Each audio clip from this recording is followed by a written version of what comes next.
service team is here to keep you rolling. The Golf Cart People. Your cartpeople.com. When I met you in the summer, so my heart beat sound. We fell in love as the leaves turn brown. And we could be together, baby, long as skies. The Jason Gregor Show. It's stabbed away uncomfortably to Fabregas. Surely now, Spain have won the World Cup for the first time in history. On Sports 1440. Robinson gets it, fires up a three. Got no good. The tip, it's gone. It's gone. It's gone. With 1.2 remaining. Knicks take the lead. OG Anunoby. It's 107-106. Presented by PlayAlberta.ca, Alberta's only regulated online gambling website. Adams will guard the inbounds. Robinson will guard Wembanyama.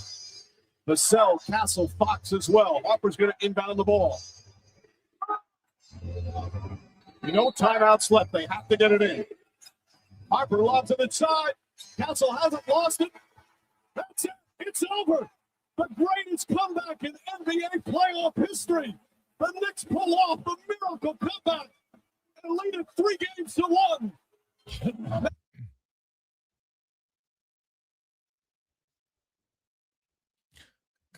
Cons, can you send me the lineup?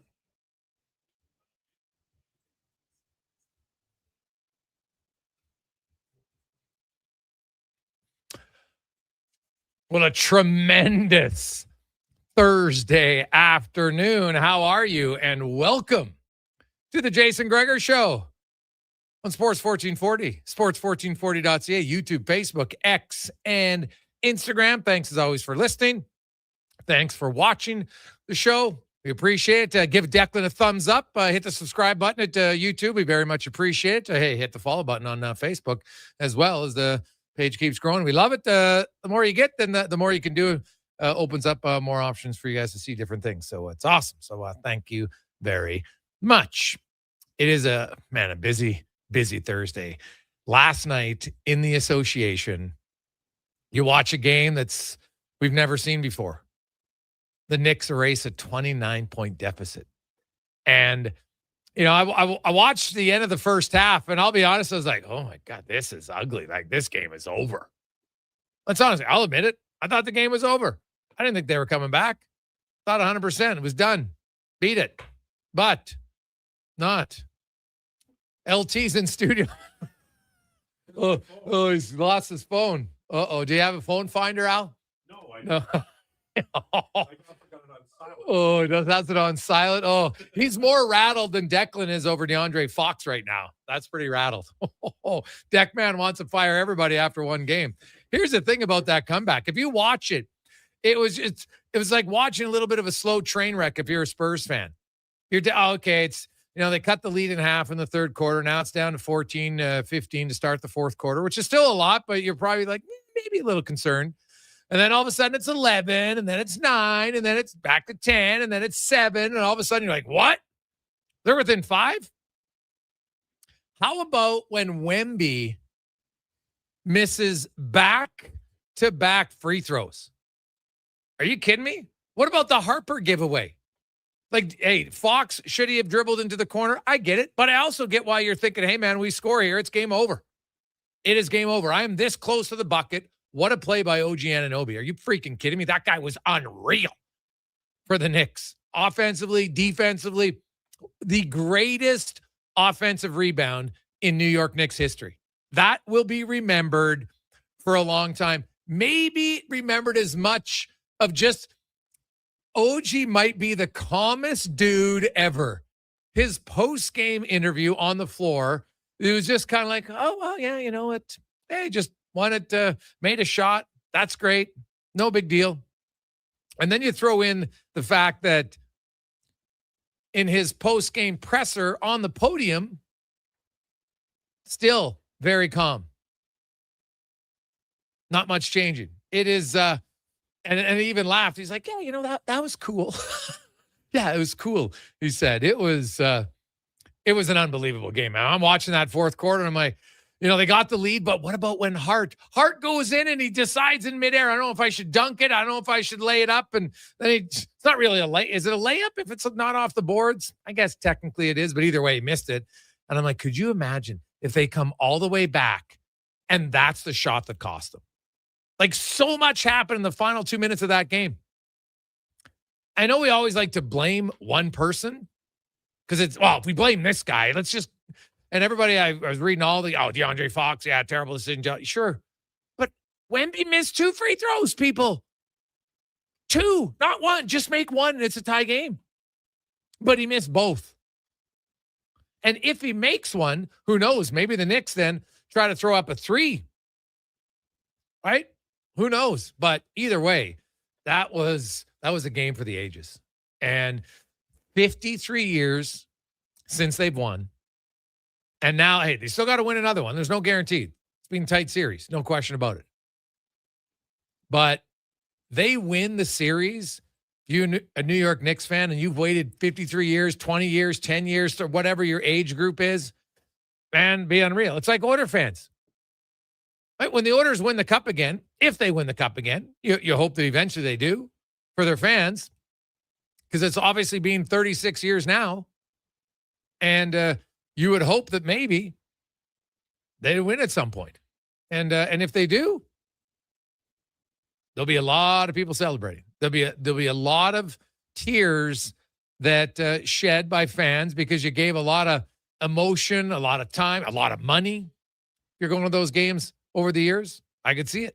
So we'll see. 833-401-1440. 833-401-1440 is where you can text us. We have a busy show for you today. Going to hear from Mike Rupp. Also, we got Dave Owens, as always, from Sherbrooke Liquor. Shane Willis going to join us from Carolina. We got Dave Naylor. We're talking CFL is back for another week. Mark Spector. Also, the World Cup. It has begun. Mexico is leading 1-0 at the half. Of course, they're on home turf. We got Korea, Czechia later tonight, and then Canada tomorrow, 1 o'clock. And, man, that will Mexico was great atmosphere, obviously, at home. Everybody's fired up, celebrated. Mexico's been a more competitive nation longer than Canada in men's soccer. There's no debating that. And so, man, I think it's going to be a pretty special game tomorrow. Cons, now that it's here, it's upon us. Now, we won't really know. Did Canada announce yet their final roster? Well, yeah, Nelson got the final spot there. Nelson got the final spot? Okay. Yeah, well-deserved. The goal he had here in Edmonton, the rush, the plays before that leading up to it. But Kone's on it still. Yeah. Yeah, okay. So that's because hey, you know what? Now, I get it. You're in the World Cup, so they're not saying anything, but we'll find out maybe tomorrow. I haven't seen anything about his availability yet for that game, but they've already got some key injuries. Obviously, Alphonso Davies isn't going to play in the opener, and they've had a few other ones. But what's your expectations for? Are you confident on a scale of 1 to 10? How confident are you that Canada will get to the elimination round, so they'll get out of their pool? I would say I'm about a 6.5. Like, anything can happen. We know that these countries are very good. Bosnia, as Matthew Shinetti told us yesterday, feeling very confident coming into this opening match. I think Swiss, that'll be a tough one, but I think that Canada can get a win over Bosnia, Qatar, and then, just a draw against the Swiss would be outstanding. Maybe the Swiss go into that game as well, 2-0, and the final doesn't really determine too much. But yeah, I think I'm pretty confident. We had an update here just from Matthew Shinetti. Davies, Bombito, and Kone all training today ahead of the matchup tomorrow. So stills, hard to say for sure how they're looking. And like we know, we probably don't expect Alphonso Davies to get out there. But I would say expectations for me are that Canada does get out of the opening round. Yeah. Okay. That is fair. I look at Canada and you know what? To get out of the first round, Cons, I'm going to say I'm about a 8.5.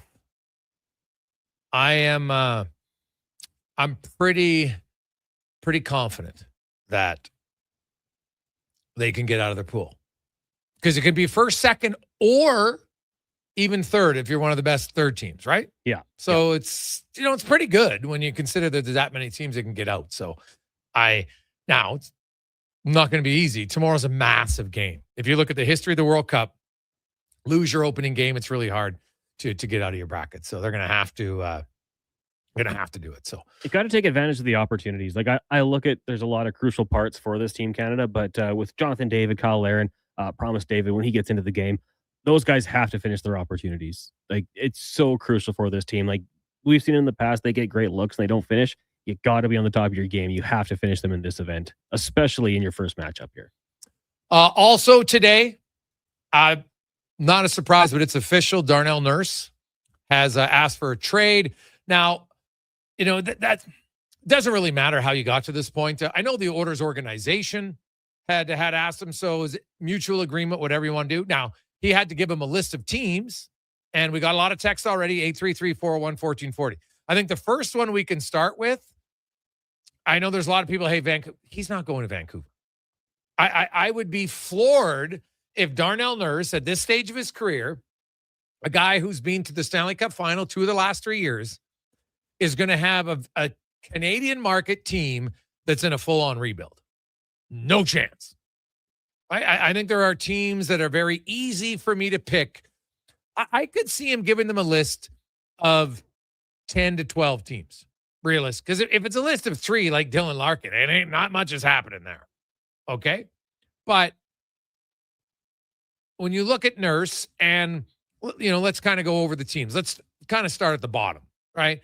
Vancouver, Calgary, Seattle, I don't think there's any chance. Chicago Blackhawks, I would really low chance maybe, but they do have lots of young players. They got a lot of young defensemen. They could probably use a veteran guy there. So it's a slight maybe, but that would be low for me. Nashville, no. Winnipeg, I don't think so. I don't see, within the division. Vegas, no. Anaheim, no. LA, no. Out east, I know he's from Toronto and there's lots of Morgan Riley talk, but where are the Leafs going, honestly? I don't think he knows. Like, you could go home and that would be good from that regard. But I kind of have a sneaking suspicion, no. But after that, like in the East, there's lots of other teams that you could make an argument for as to why he'd be interested in going there. Now, if you're talking top teams, Carolina, sure, I don't necessarily see a fit there. Buffalo, their top 4 defense is pretty set. Tampa Bay, now Tampa Bay is an interesting one because what about the future of Victor Hedman? We don't know. So that's why they become a slight possibility. And if Darren Radish leaves, even though he's a right shot defenseman, that guy played a ton of minutes for them. So they could be interested. But what are they looking for? And that, to me, is the most important thing here. When we talk about it from an Edmonton Oilers perspective, Darnell Nurse has some limitations in his game. I think we'd agree. At times, it can be frustrating with some of his decision-making. Totally fair. However, there are lots of elements of his game that are good. Number one is his availability. Don't underestimate it, people, because a lot of people are texting, just Jake Wallman plays. I'm like, yeah, okay, Jake Wallman maybe. But Jake Wallman, games missed just in the last 4 years. 19, 19, 17, 29. Okay? So do the math on that.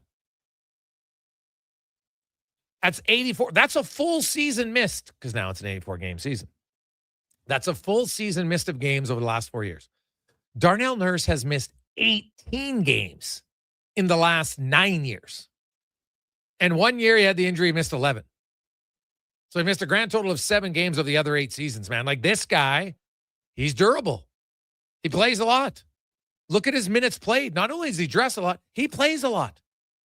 All right, Paul Coffey played him the most minutes 5-on-5 of any Oilers defenseman in the last playoff series they were in. He was 7-3 at 5-on-5. He's not terrible. He's not just, give him away, frees up money. Well, what does that do? So you have lots of money to sign who? Who are you going to sign? Right? Is the free agent pool that deep and plush with quality defensemen? No. It's a pretty shallow free agent pool. So You're going to trade Darnell Nurse. This cannot be a repeat of a Stuart Skinner trade that in year one of the trade was awful. Jari got hurt in his third game, never really recovered, made twice as much money. Actually, more, just over twice as much, 5.375. Skinner was making 2.6. Skinner's a free agent now. You got Jari for 2 more years. Oh, and you gave up a second rounder and Brett Kulak. You cannot do that. Okay? It's inexcusable. You cannot have a trade like that for Darnell Nurse. Darnell Nurse, he is a top 3 defenseman for sure in my mind. And I would argue he's a top pair defenseman on a lot of teams in the league. Darnell Nurse, he doesn't play his minutes the last few years. Now that Bouchard and Ekholm are here, he doesn't play many minutes with McDavid. Yet he's still top 40 defenseman in even strength scoring. He's not a power play guy, so his total number aren't going to be up there. But he can produce. He's top 40 in goals. It's not just assists. Right? And if you go a longer period of time, he's even higher. So Darnell Nurse can do that. Right? As I said, there are some deficiencies in his game. But I think people have gotten so frustrated with his contract that has led to a lot of heightened anger to not say, okay, like this guy's just junk. I want to get rid of him. He's worth nothing. That would be a mistake. But you're the Edmonton Oilers, and here it is on June 11th. You got Ekholm, and you got Bouchard. You got Jake Wallman. Now you're going to trade Darnell Nurse, and we don't know about Connor Murphy. What's happening with Connor Murphy? Is he going to test free agent waters? Is he going to sign in Edmonton? We don't know. But what if you lose both of them? That was your best D pair in the playoffs. They've got value. So Stan Bowman, now you've got a trade piece, and I think people will be surprised on, like, look at what Seth Jones got. Remember what people talked about Seth Jones in Chicago? He's brutal. They got a starting goalie for Seth Jones in Spencer Knight. Good young player. Don't sell yourself short in thinking Darnell Nurse is going to bring back nothing of value. Because if that's the trade the Oilers make, well, now they just take another small step further from the Stanley Cup. You don't have to take a massive step forward in this trade. It's always hard to do, but you cannot lose this trade. It just can't happen. I'm sorry. Where the organization is, they plan on winning. So we'll see. 833-401-1440, 833-401-1440. And here we are in another day of as the world turns in the Oilers coaching saga. We mentioned it yesterday on the show that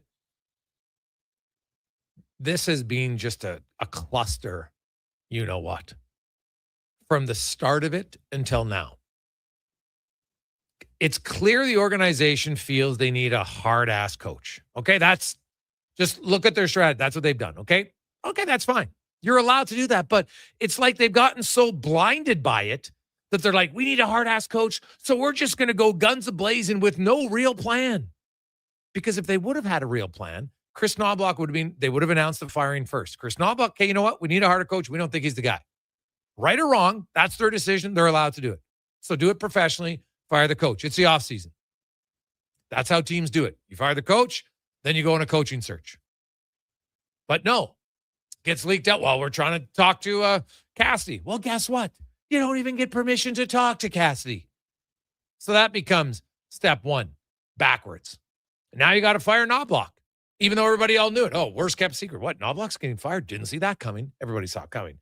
Once the Cassidy rumor was out, he was dead coach walking. You know, then you have Vegas, because they're part of this soap opera. You know, Vegas, they have a press conference because their coach doesn't talk after they beat the Anaheim Ducks. They get a fine. They lose a draft pick, pretty significant penalty. And they're like, hey, we're in the midst of the playoffs. We got to focus on the playoffs. That's why no one can talk to our coach. Bruce understands. Of course, Bruce Cassidy comes out and doesn't really sound like he understands it. He might realize it's business and it's legal, but I don't think he loves it. Then Vegas, just to add a little juice to it, says, wow, this wouldn't be a story if Edmonton didn't leak it. Oh, like that's classic, right? Deflect, blame the other people. Why would Edmonton leak it? Like, it really makes no sense because all they ended up doing was looking terrible. Why would they do it? That, to me, doesn't make much sense. I have my own opinion on who it would. It would be his agent, which would be very smart to do. Hey, these guys aren't going to let my agent talk? No, let's get it out there. Maybe we can get some pressure on him. Hasn't worked yet, but it's out there and everybody knows. Then all of a sudden, hey, Mike Babcock's in the picture. Darren Dreger tweeting out that, hey, you know what? They've reached out to the NHLPA to see if there's any other investigation that has to go on from the previous one. Pardon? We're reaching out to see if everything's good. Maybe you should have reached out before you even started the conversation, because it turns out we know that players met with them, management went with them, they had lengthy conversations. He was their guy, right? One of their employees on radio, he's their guy. That's who they want. And now, pump the brakes again. NHLPA, they have, quote, Frank Saravelli, significant information from the 2023 investigation that was never dug into too deep, but they knew about it. Babcock resigned. Now it might come back out. So, okay. So clearly the only way Babcock can get hired is if that investigation happens. And trust me, when it happens, the stuff will come out. So if nothing happens from here, it's because he doesn't want it to come out. Make no mistake. And so now where do the orders go? I joked, hey, maybe they're going to head out to Calahoo, stop by the old Berube family. Maybe they could see his sick statue that they got out to Calahoo Arena. It's awesome. Maybe they'll take a trip out to Viking, Daryl Sutter. Maybe call up Claude Julien, what he's doing. What are you doing now, Claude? Because we need a hard-ass coach. Because it seems that they're so hell-bent on that they forgot like the proper channels and steps to take to go through a coaching hire. So it's kind of been a debacle. Somewhat of a soap opera, to be honest. I haven't watched a daytime soap opera in a long time. I'll admit it was a guilty pleasure for me in my early 20s. Kind of got hooked on Days of Our Lives. Jennifer Horton, how you doing? But I tapped out when Marlena Evans suddenly got possessed by a demon. That was just, I couldn't believe it anymore. I'm like, all the other stuff, Patch, everything else, I'm like, I can live with. That one was too much for me. I tapped out. But I'm telling you, the writers of Days of Our Lives or Another World or General Hospital or Young and the Restless, hi Wayne Gretzky, they would be jealous of not coming up with a script that has been the Oilers coaching hire. Because it's got a lot of twists and turns. It's got villains. It's got unbelievable things. And ultimately, it doesn't end the way they want. Pretty much a soap opera. So we'll see. That's the latest on the status of that. But I guess the Oilers are now going to circle back and try again. Who knows? Maybe they get Casty. But it has been a wild trek to get a head coach. Unlike anything I've seen in a coaching search in a long, long time. We'll take a quick break. When we return, we'll hear from Rupper on The Gregor Show, presented by PlayAlberta.ca. An electrical solar team is now making a play for sustainability and savings. They're specialists in powering up for a greener future. That's the strategy, designing and installing high-efficiency solar panels. They're helping homes and businesses combat rising utility costs by harnessing the power of the sun. A smart move for efficiency and the environment. Hire the Action Electrical team to bring home a win for your project. Visit actionelectrical.net. Hearing on Canada, Mexico, Australia, France, England, Brazil, Germany, Spain, and the rest of the world at the Druid Irish Pub. Your World Cup headquarters. Wear your colors, cheer on your team, and enjoy $6.50 Heineken every game. Plus, your chance to win a ton of World Cup merch, including hoodies, jerseys, soccer balls, and more. The Druid Irish Pub, your World Cup headquarters. Bringing Edmonton together, one soccer game at a time. The Druid Irish Pub. Cheer with us in the Mercer Building across from Rogers Place in Ice District. You don't just need property services, you need problems handled. HireGood provides cleanup, debris removal, site monitoring, and safety attendance across Edmonton. We reduce issues on your property, keep spaces safe, and take pressure off your team. We resolve real problems for businesses while creating real impact, because our team is built on second chances, and they show up every day ready to prove it. Visit hiregood.ca or call and mention Jason Gregor for a first-time discount. HireGood. Stable jobs create stable lives. Saturday, June 20th is the day to be at Harley-Davidson of Edmonton on the Yellowhead Trail. Come live the legend because the HD semi-truck is rolling in, bringing you the exclusive chance to test ride the powerful new 2026 models. All you need is your riding gear and Class 6 license to ride. Be there to enter to win a 2026 Liberty Edition Heritage Classic, door prizes, and more. Don't miss the ultimate ride event of the summer. Locally owned and operated since 1980. Visit Harley-Davidson of Edmonton on the Yellowhead Trail or at hdedmonton.com. Want sports talk on the go? You can listen to 1440 on the AM dial or stream us on your mobile device through apps like Radio Player, iHeart, and Stingray Music. Edmonton sports fans, turn to Sports 1440. 1440. Listen up, friends. Operation Pizza is a go at Papa John's. They're introducing new personal pizzas just in time to celebrate the premiere of Toy Story 5. These adventure-sized pies come in new exciting flavors like Sheriff's Roundup, Space Ranger-oni, and Reach for the Pie. Or take your personal pizza to infinity and beyond by creating your own flavor just for you. Order 2 or more with Papa Pairings and get yours for only $9.99 each. New personal pizzas are ready for takeoff. See Disney and Pixar's Toy Story 5 in theaters June 19th. The Riverhawks are back. This week brings a Theater Kid Takeover, a cottage-themed Pride Night, and Sunday's Summertime Santa Toy Drive for Santa's Anonymous. Don't miss the party at the ballpark. Get tickets at gohawks.ca. The job isn't done until the last load is hauled, and having a semi-trailer out of commission is not an option. Whether replacing or adding to your convoy, Edmonton Trailer has a huge inventory of new and used semi-trailers, trusted by the gravel, logging, oil field, fluids, and freight industries. Find a trailer right for you online or at one of their 3 locations. For sales, service, parts, rental, and finance, when you're in it for the long haul, Edmonton Trailer. Novo Blinds is your home ice advantage for window coverings. Edmonton's own custom manufacturer with over 300 5-star reviews from homeowners, builders, and commercial contractors. Book a free in-home consultation at novoblinds.ca.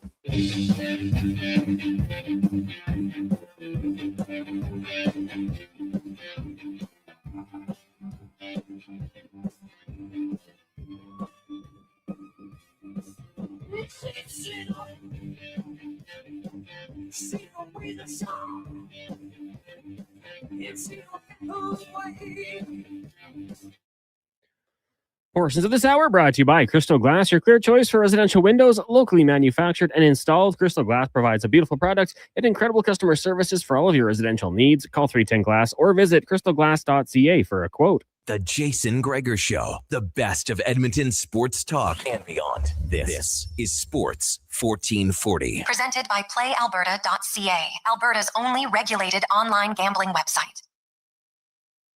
Welcome back to the Gregor Show, Sports 1440, sports1440.ca, YouTube, Facebook, X, and Instagram. Thanks for listening. Thanks for watching. The show is always brought to you by PlayAlberta.ca, and it's our favorite game. God, I've never won yet, but still open. $1,000 a day for life. Next 20 years. PlayAlberta.ca, that's over $7.3 million. Get your tickets at PlayAlberta.ca. And of course, tomorrow, Canada kicks off the World Cup. And man, it's going to be fun. And of course, it's PlayAlberta.ca. You can get in the Jason Gregor Show odds boost special. Of course, we got some Canada action coming up. Why not, man? Why not? Maybe even a goal in the first half. Ooh, who's going to get it? We'll see. Now, let's get to our big guest of the day, brought to you by Silent Rides, Alberta's premier bus charter company, state-of-the-art motor coaches that will safely take you and your group to your next destination. SilentRides.ca, as we are joined by NHL Network analyst, Stanley Cup winner, Game 7 hero, Mike Rupp. Joins us. Rupper, good afternoon, my man. How you doing? What's up, Greg? How are you, buddy? Buddy, I'm good. I'm good, man. This series has got no shortage of excitement. No lead is safe whatsoever in the NHL. It's like the NBA. The Knicks are like, God, we're getting inspired by Carolina's comebacks and Vegas's comebacks. Let's do it. And they did it last night. So you look at Game 5. It's now a best of 3, and there's nothing in the series yet that tells me that either teams are going to slow down and not score goals. So is it really just come down to, who gets a big save? Or do you think that as we get later in the series that we might see a little bit more awareness defensively? Yeah, I don't know. I don't think I see that. I know this has been a very unpredictable series, which also makes it great because I think we don't know what to expect. I would say Game 4 was one of the more uneventful games, if you will, compared to the 3 prior, and there's still 8 goals scored. So I mean that's quite a bit, obviously. So we're going to see goals. I think just because these two teams, they mirror each other in a lot of ways as far as how much they pressure, how difficult they make things on each other, and they're really good, both teams, at grabbing a hold of momentum. Not every team's capable of doing that. I mean, I don't want to go back to last round against Montreal, but Montreal was never really able to grab momentum in a game. It was kind of just hang on and hope to keep it close.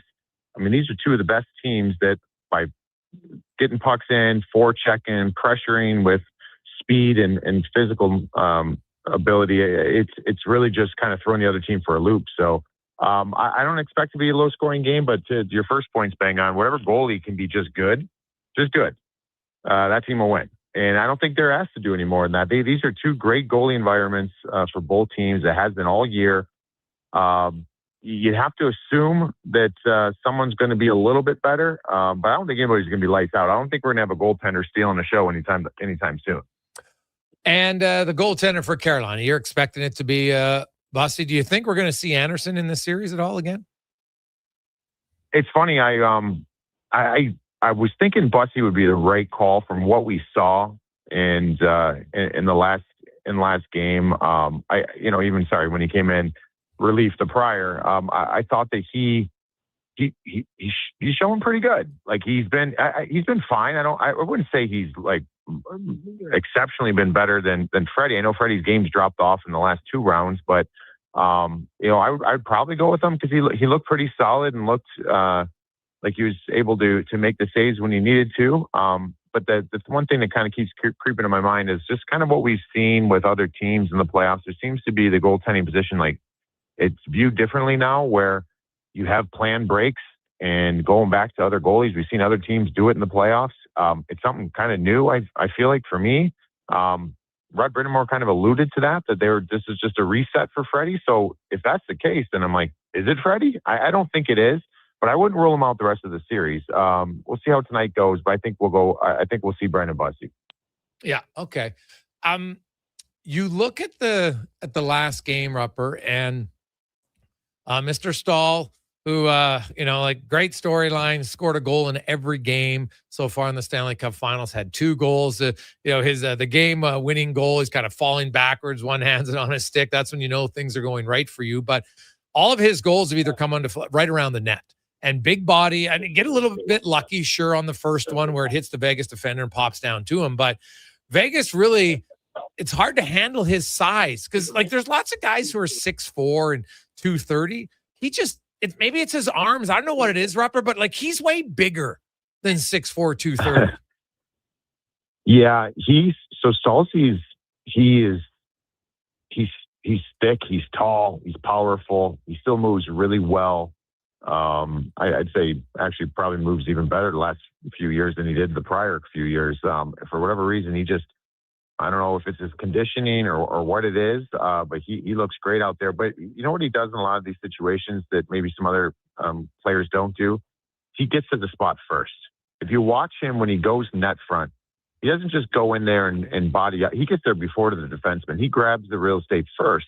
So in today's game, you can't come in there and move a guy like that. And I think that that's just him and his brains. We've known he's had that high hockey IQ, and that's really given him an edge. He sits there when he's coming out of the corner, coming out of the cycle game.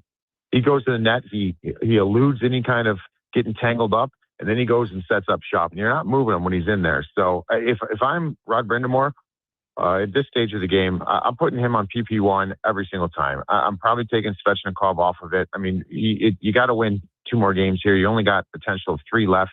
Jordan Stahl has been arguably your best player. I think he needs to be on power play 1. Yeah. Okay. Speaking of the power play, Rob, that's been a big difference here. Carolina's 36% in the series. Vegas is 8.3. They've got 1 goal in the 4 games on the power play. Like, and their power play, Rupper, like at time they can barely get set up. Yeah, no, you're not going to win sub 10% power play against Carolina. Carolina, as good as a 5-on-5 team that Vegas is, and I would argue that I've liked probably more parts of the series from them than I have Carolina. But at the end of the day, when you look back at the teams that have beaten Carolina in the playoffs, their power play has clicked. Now, you're probably going to say, well, yeah, I mean, hot power play is always going to help a team out. But, like, no, that's the key to beating Carolina. Because your numbers, your possession numbers, heck, your 5-on-5 production most likely isn't going to outweigh theirs. So that's what's got to tip the scales, special teams. So if Vegas, it doesn't matter that they're at 8% or whatever you just said. It matters that they got to cook around like 20% these last few games. Like if they do that, they can win the series. If it's going to be what it is right now, and you're going to allow a team or a team's going to have a 90+ penalty kill, you're not winning against a team like Carolina. No, not at all. Mike Rupp joins us from the NHL Network. We're getting set for Game 5 tonight. Should be a wonderful atmosphere for sure. Rupper, I want to get your thoughts on. I got an article coming out of Oilers Nation. I kind of call it the soap opera that is the Oilers coaching hire. From the end of the season, man, you take out 5 days, and after that, it's just been a tire fire in how everything is handled. From leaking it out Casty before they fire their coach, and they have to fire their coach. Then Vegas accuses them of leaking it, which I actually don't believe. Casty can't get to speak to you. Then you decide, oh, you know what? We're going to go to Mike Babcock. But we can't even hire him because we have to ask if the NHLPA is okay with it, which normally never happens. And lo and behold, guess what, Rupper? Now there's significant information that wasn't released in 2023 that they would have to look into now. Like, how much more can the Oilers botch this so far? Yeah, so I'm not going to, as far as Mike Babcock and what he is or isn't at this stage of the game as a coach or whatever, I'm not going to say it would be a good hire, bad hire, or whatever. What I will say is that's a mismanagement of the situation. You just painted it perfectly, because you should figure those things out before you go public with anything, or let this kind of get down the road far enough. Because now, if anything, you look even more foolish in the process. So even if it's okayed and cleared and the hire happens, there's always going to be that kind of weighing in the background. It's going to resurface some things that we didn't even know about. It's just really setting up for a tough transition for Mike Babcock and the Oilers if that's the path they go. And then on the flip side, if you're denied that, you look even more foolish another time. So like, it just feels like mismanagement of a situation. And I just feel like you should have unpacked all of that internally and quietly before we got to this point. Yeah. So we'll see how it goes from here. What'd you make of Joe Sakic today saying, Cale Makar is going to end his career with the Colorado Avalanche? Like I love the saying, but dude, like that's a pretty bold statement to make, because there's no guarantee in sports. Especially what we're seeing right now with some of these star players. I mean, everything's great. It looks like Colorado's going to be a team that's going to compete for a Stanley Cup for a long time. So it looks great now. I mean, I'm assuming this isn't what you're alluding to, but this is where my mind's taking me. I've been thinking about all these, whether it's Dylan Larkin situations, some of these superstar players and these no move clauses. And I think that the NHL is in a real tough spot here. And the way I predict some of these to happen, I quite frankly think a lot of them are going to be coming out of guys who are on Team USA and in the coming months and year, where you're gonna have a no move clause and you're gonna force your team's hand to trade you. And I think there needs to be something in place moving forward and the next CBA where you can have a no move clause where the team cannot trade you, but the second you say you want to be traded, there has to be a mechanism that kicks into place, whether it's, hey, 16 teams, you got to submit a list there that you're willing to go to. But these teams are in a terrible spot in these situations. And I know that's not what you're talking about with Cale Makar. But nowadays, when you hear stuff like that, players will be here forever. I don't believe it, because I think we're starting to enter a realm of something that we haven't seen in hockey. And I'm not a real big fan of it. No, me neither. And I think what's going to happen, players are going to try it. Rupper, and guess what? Like the NBA had for a while, we're going to build our dream teams. And guess what? They realized, that doesn't really work. So it'll go in cycles. And I think that for sure you have, especially on the Team USA, I think there's a group of players who all feel that, you know what? We can flex our muscles here and get guys to go where they want to go. And I just don't, I know Quinn Hughes got traded. I'm not sold it's going to be that easy. Like Dylan Larkin giving a list of 3 teams in Minnesota, Florida, and Vegas. Like, come on. I think Steve Yzerman's just going to chuckle and say, hey, dude, Minnesota doesn't have much left in the cupboard. I don't see Vegas doing it. And Florida, I'd be highly surprised. I guess unless they're trading you Lundell, right? So it's always possible, but I would expect he's going to have to expand his list or head back to Detroit. Yeah, I mean, I would think so. And maybe that's what's going to take is for a GM to step up and be like, hey, that's not the case. We're not trading you. So if you'd like to stay home, you can stay home and be suspended, not get paid. I don't think anybody's foolish enough to do that. But I don't know. It just feels like it's going down this road here that's one thing that I like that our sport didn't do. And it feels like we're starting to go down that road right now. Rupper, enjoy Carolina. What's the weather there, buddy? It's hot. Like 90 degrees, nice and hot, but we're in the wind tunnel of the guts of Lenovo Center right now and getting ready for a monster game. So we'll see what shakes out. Going to be a fun one, though. What quickly, Darnell Nurse, we know the Oilers organization was looking at wanting to make a move, and now he has asked for a trade and has submitted a list. Probably not going to be long like most guys to start, and then we'll see and go from there. But I look at the Edmonton Oilers, and I know Nurse has deficiencies in his game, Rupper, but he also rarely gets hurt.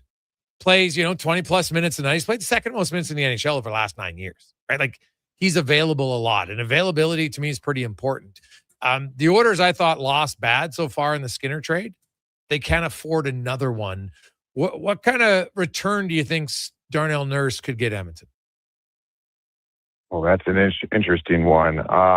I mean, I certainly think there's going to have to be retained salary. I think that everybody would probably agree on that. I don't know what you feel on that, but I think that's something I would kick the tires on. I mean, I think Darnell Nurse is a player that can help a lot of teams.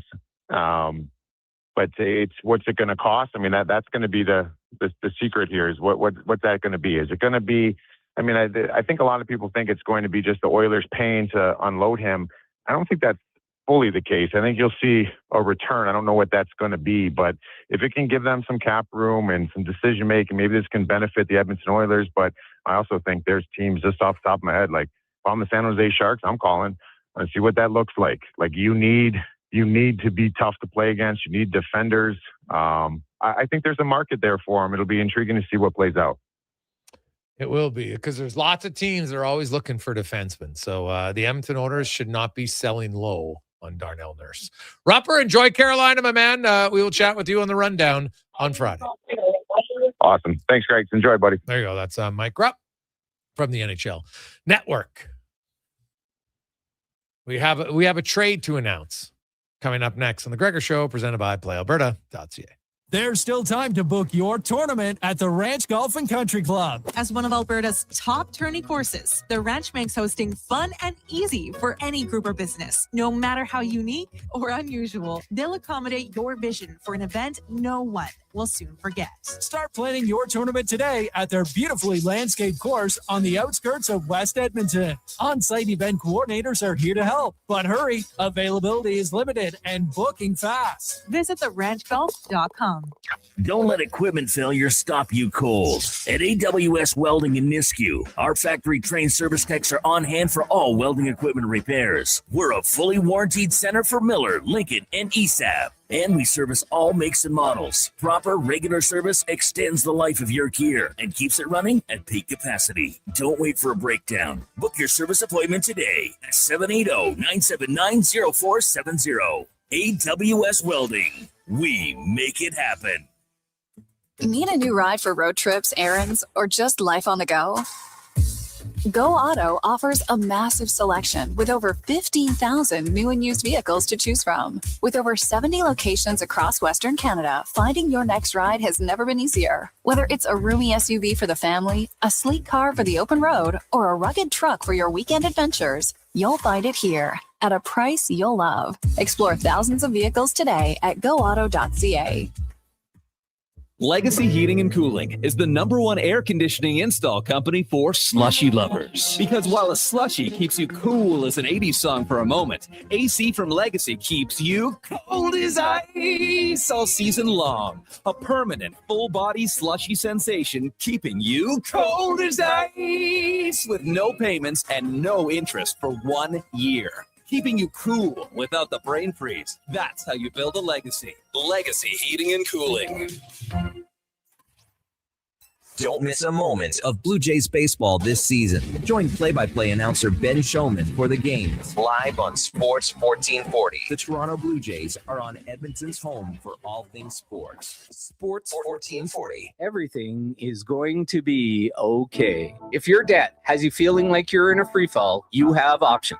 I'm Dan McDicken, a licensed insolvency trustee with Faber. Becoming debt-free is possible, and a personal bankruptcy or consumer proposal will get you there. Schedule your free Faber Focus session at faber.ca today. You'll learn how a consumer proposal allows you to eliminate your debt by paying a percentage of the amount owed without interest. At Faber, we'll tackle your debt. Are new McCafe crafted sodas just drinks or something more? Like Sprite Berry Bliss, Creamy Strawberry Coke, and Orange Dream. All swirled with fizzy flavor and topped with silky cold foam. Only at McDonald's. At participating McDonald's restaurants in Canada. And now Action Electrical's testing team is on defense duty. They're the guardians of safety and compliance, a critical part of any lineup. Precisely. They perform rigorous safety and code compliance testing for commercial operations. Think of them as the referees, ensuring everything is up to standard before disaster strikes. Their preventative plays are legendary, spotting faults early. Hire the Action Electrical team to bring home a win for your project. Visit actionelectrical.net. Rev up for a ride that truly matters. Join the Princess Auto Ride for Dad Edmonton, where hundreds of motorcycles fire up and roll out together in one unforgettable moment. Enjoy a scenic route, great food, amazing prizes, fundraising awards, and a whole community riding shoulder to shoulder. Collect pledges to support prostate cancer research and awareness in the fight against prostate cancer. Ride strong, ride proud to make a difference this Saturday, starting at Blackjack's Roadhouse in Nisku. Register now at ridefordad.ca.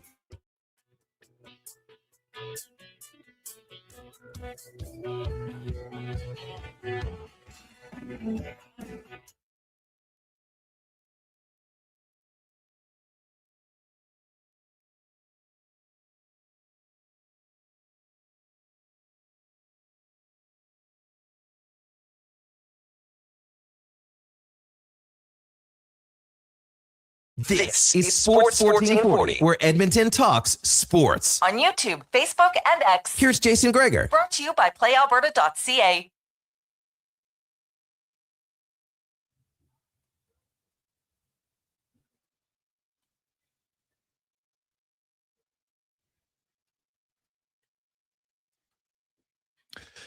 $2.48. Welcome back. Hold my beer. It's a classic line, man. Hold my beer. Oh, it's a great meme as well. Oh, so funny. Welcome back. It is the Gregor Show, presented by PlayAlberta.ca.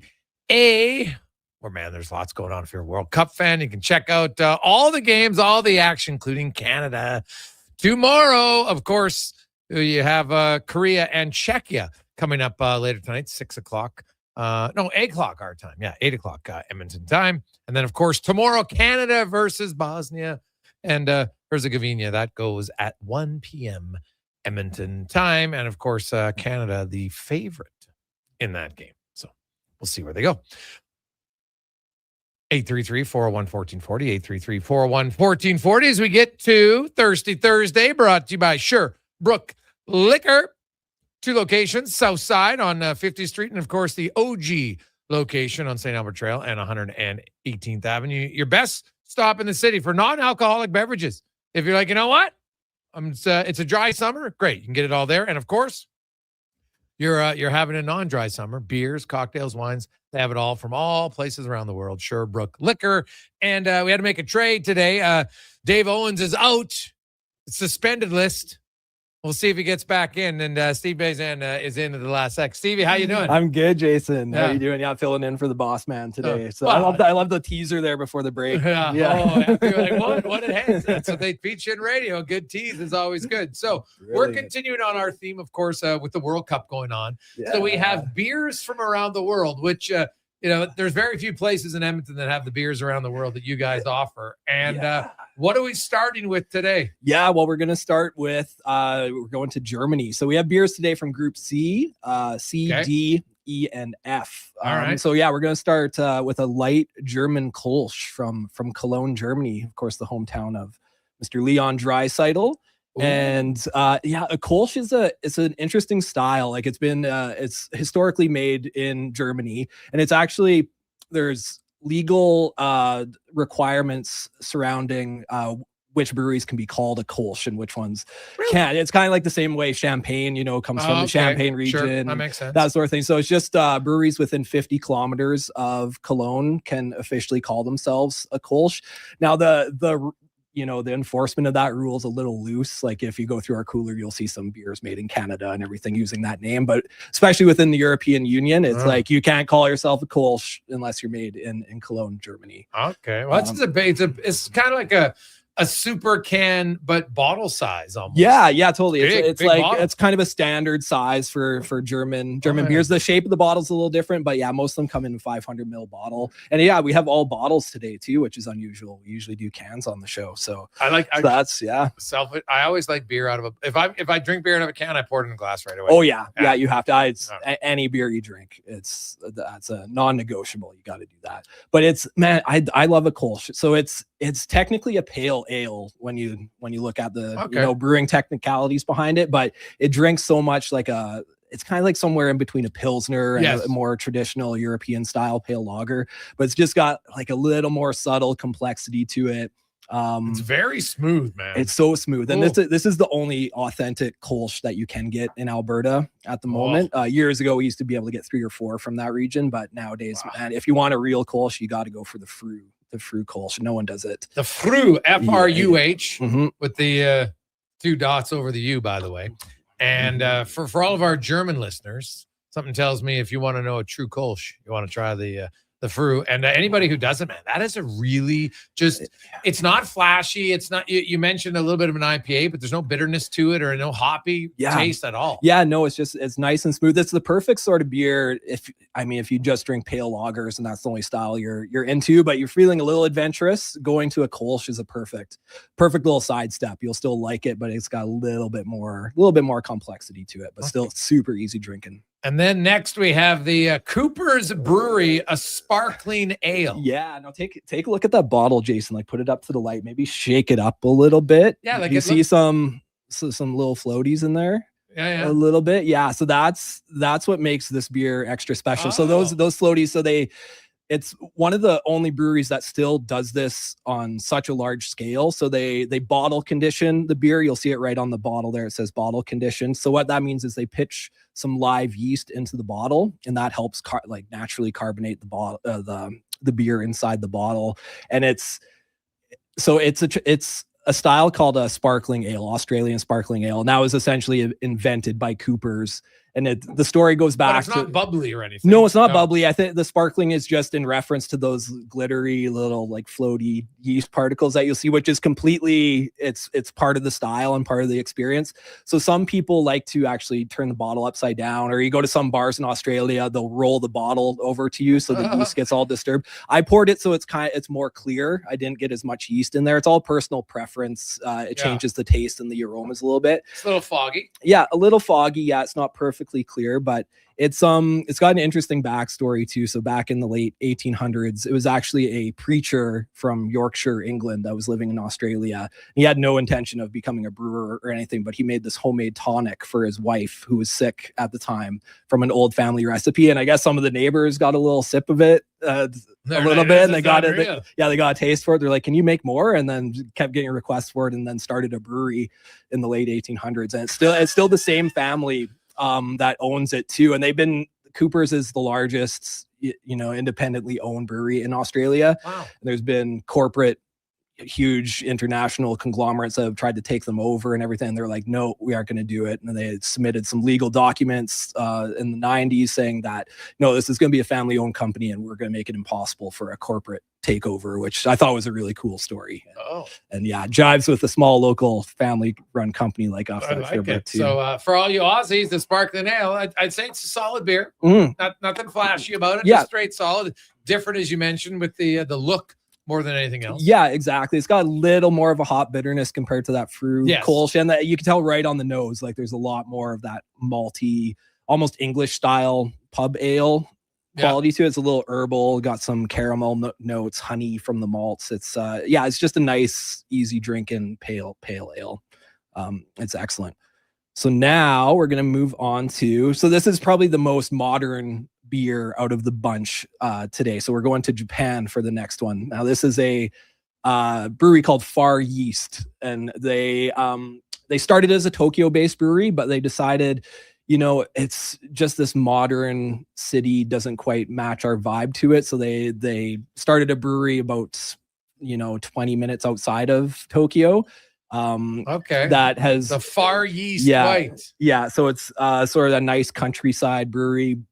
And they started fairly they started back in the 1990s, and they have gotten a lot of international praise, especially for this beer here, which is more of a saison style one. So they've won international beer cups before. They've won gold medals as one of the best saisons in the world. And you'll notice right away it's really, really light. Yes, like a very light. Yeah, that is a pale straw color, which is again a nod to the historical saison style, which is more French and Belgian. Do you like that beer? I like this beer a lot. It's a unique beer. It's certainly not for everybody. It's the aroma on it is super unique, unlike anything I've. I stuck the nose in there. I'm like away. I'm like, ooh, geez, probably shouldn't. It's not a great smell. Yeah, it tastes better than it smells. But. Yeah, as you sit with it and as you learn some of the processes and ingredients that go into the process, you kind of get a little more of a appreciation for it too. When you just dive right in, it's like. Yeah, it's hard to sort of have a focal point or know exactly what you're getting into, but that aroma to it is a very specific yeast style that they use to replicate a saison, and it's got like almost a rustic. I get sort of lemon peel, sort of citrus rind to it, and very spicy, kind of the coriander and white pepper, and so there's a lot going on to that one. And if you go to if you look at its accolades, all the beer judges and they love it. They love it. I was just channeling my inner Michael Scott there, doing everything in my power not to yell out his favorite line right after my last one. So we'll just move along here. Yeah. So now we have the Trappist La Trappe.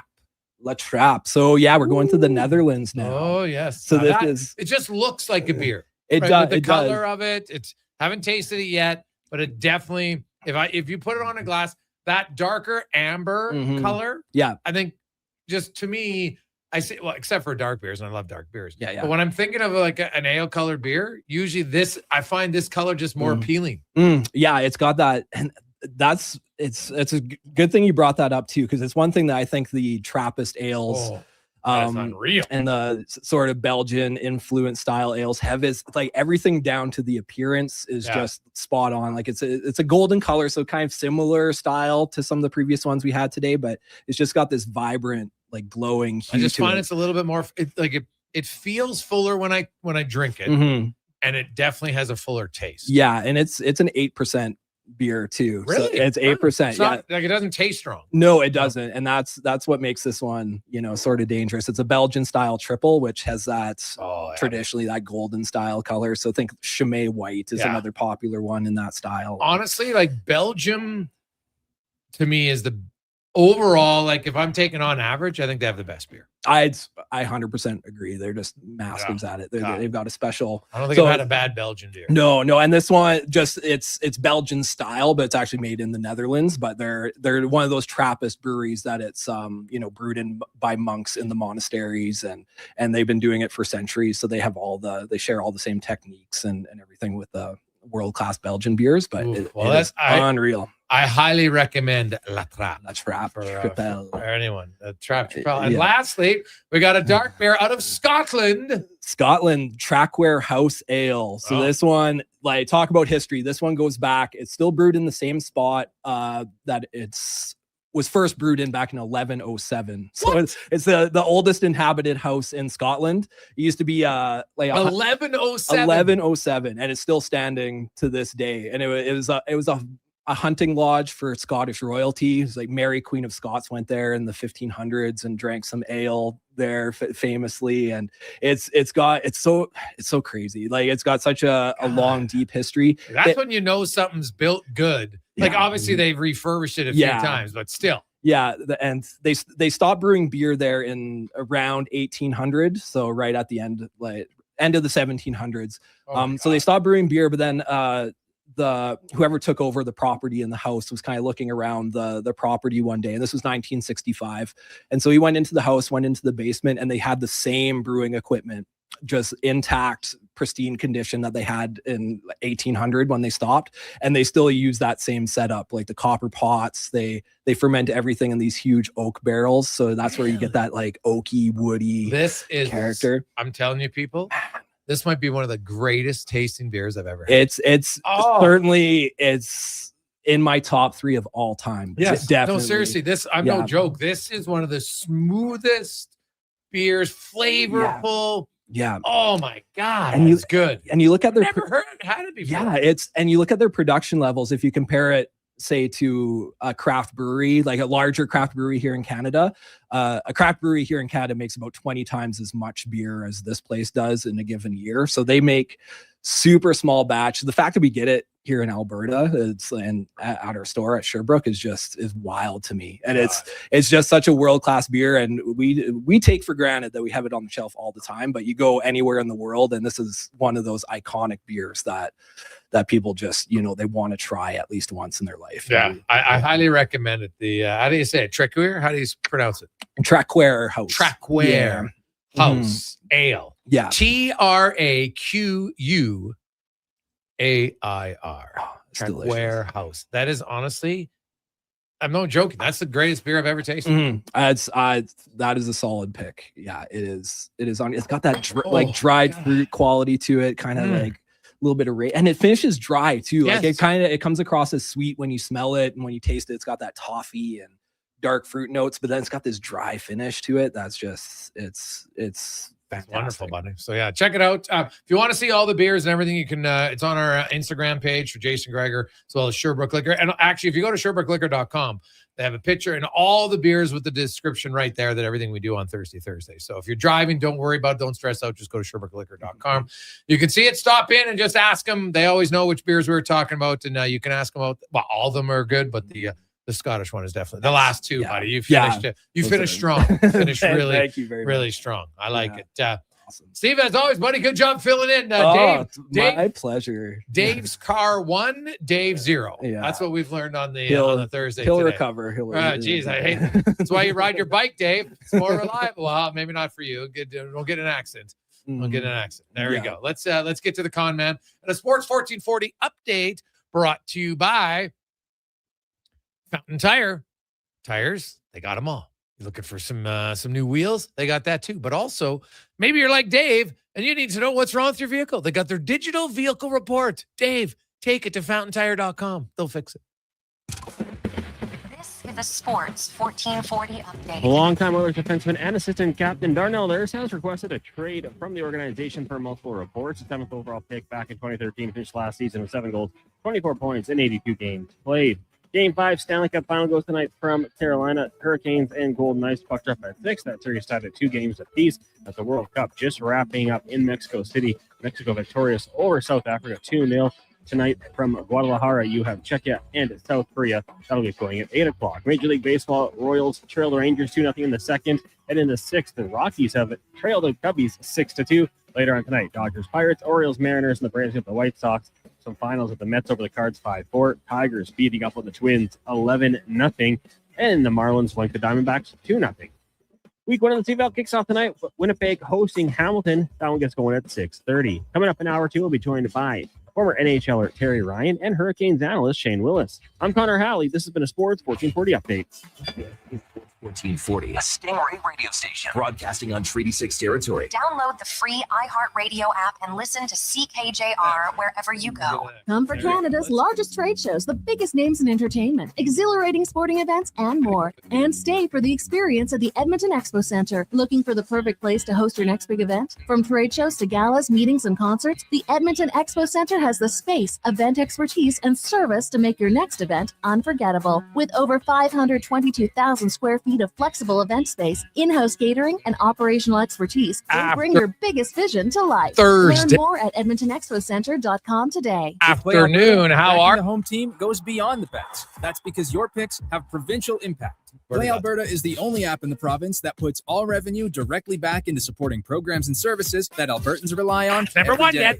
By investing in the General Revenue Fund, every play, bet, and buy made on Play Alberta helps Oh, make a buy, difference Barrel, it's a across the great province. meme. Visit playalberta.ca/Gregor to learn more. That's playalberta.ca/Gregor. Must be 18 plus to play. If you gamble, use your game sense.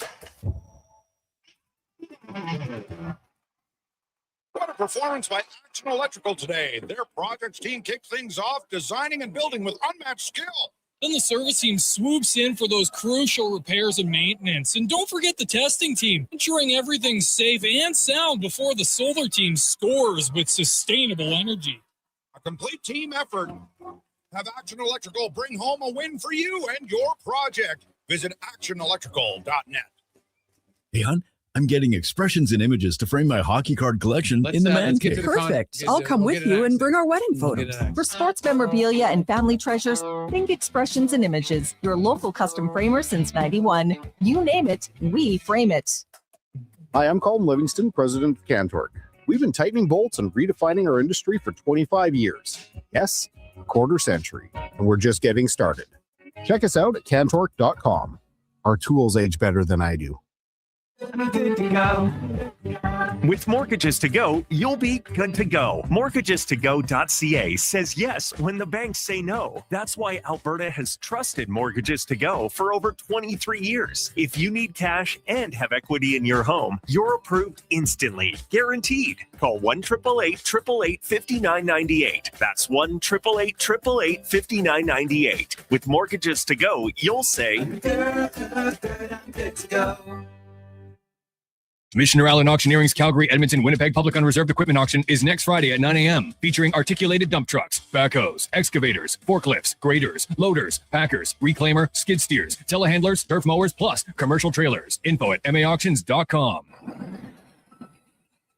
Bashaw Concrete Products. From concrete and septic tanks to blocks, precast water pads, jersey barriers, and aggregates. Farmers, contractors, homeowners. Plan your next project at BashawConcrete.com. Family owned, over 60 years pouring. Bashaw Concrete Products. Once again, start here. BashawConcrete.com. Commissioner Allen Auctioneering's next Calgary, Edmonton, Winnipeg Public Unreserved Industrial Auction is next Friday at 9 a.m. featuring a large selection of 2020 to 2014 Caterpillar, John Deere, and Volvo articulated dump at maauctions.com.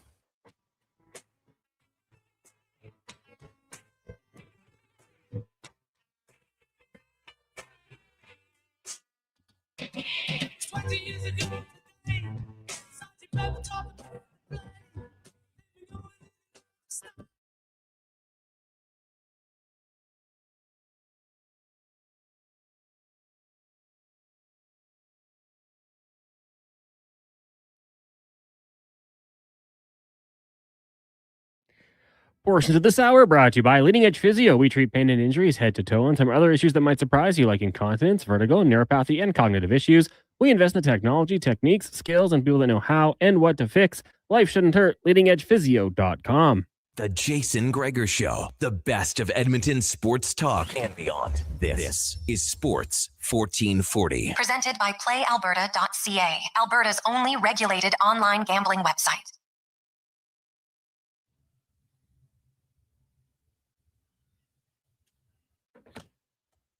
Just after 3 o'clock, how you doing? And Mexico with the first win at the World Cup of 2026. As they have a blank sheet, victorious 2-0.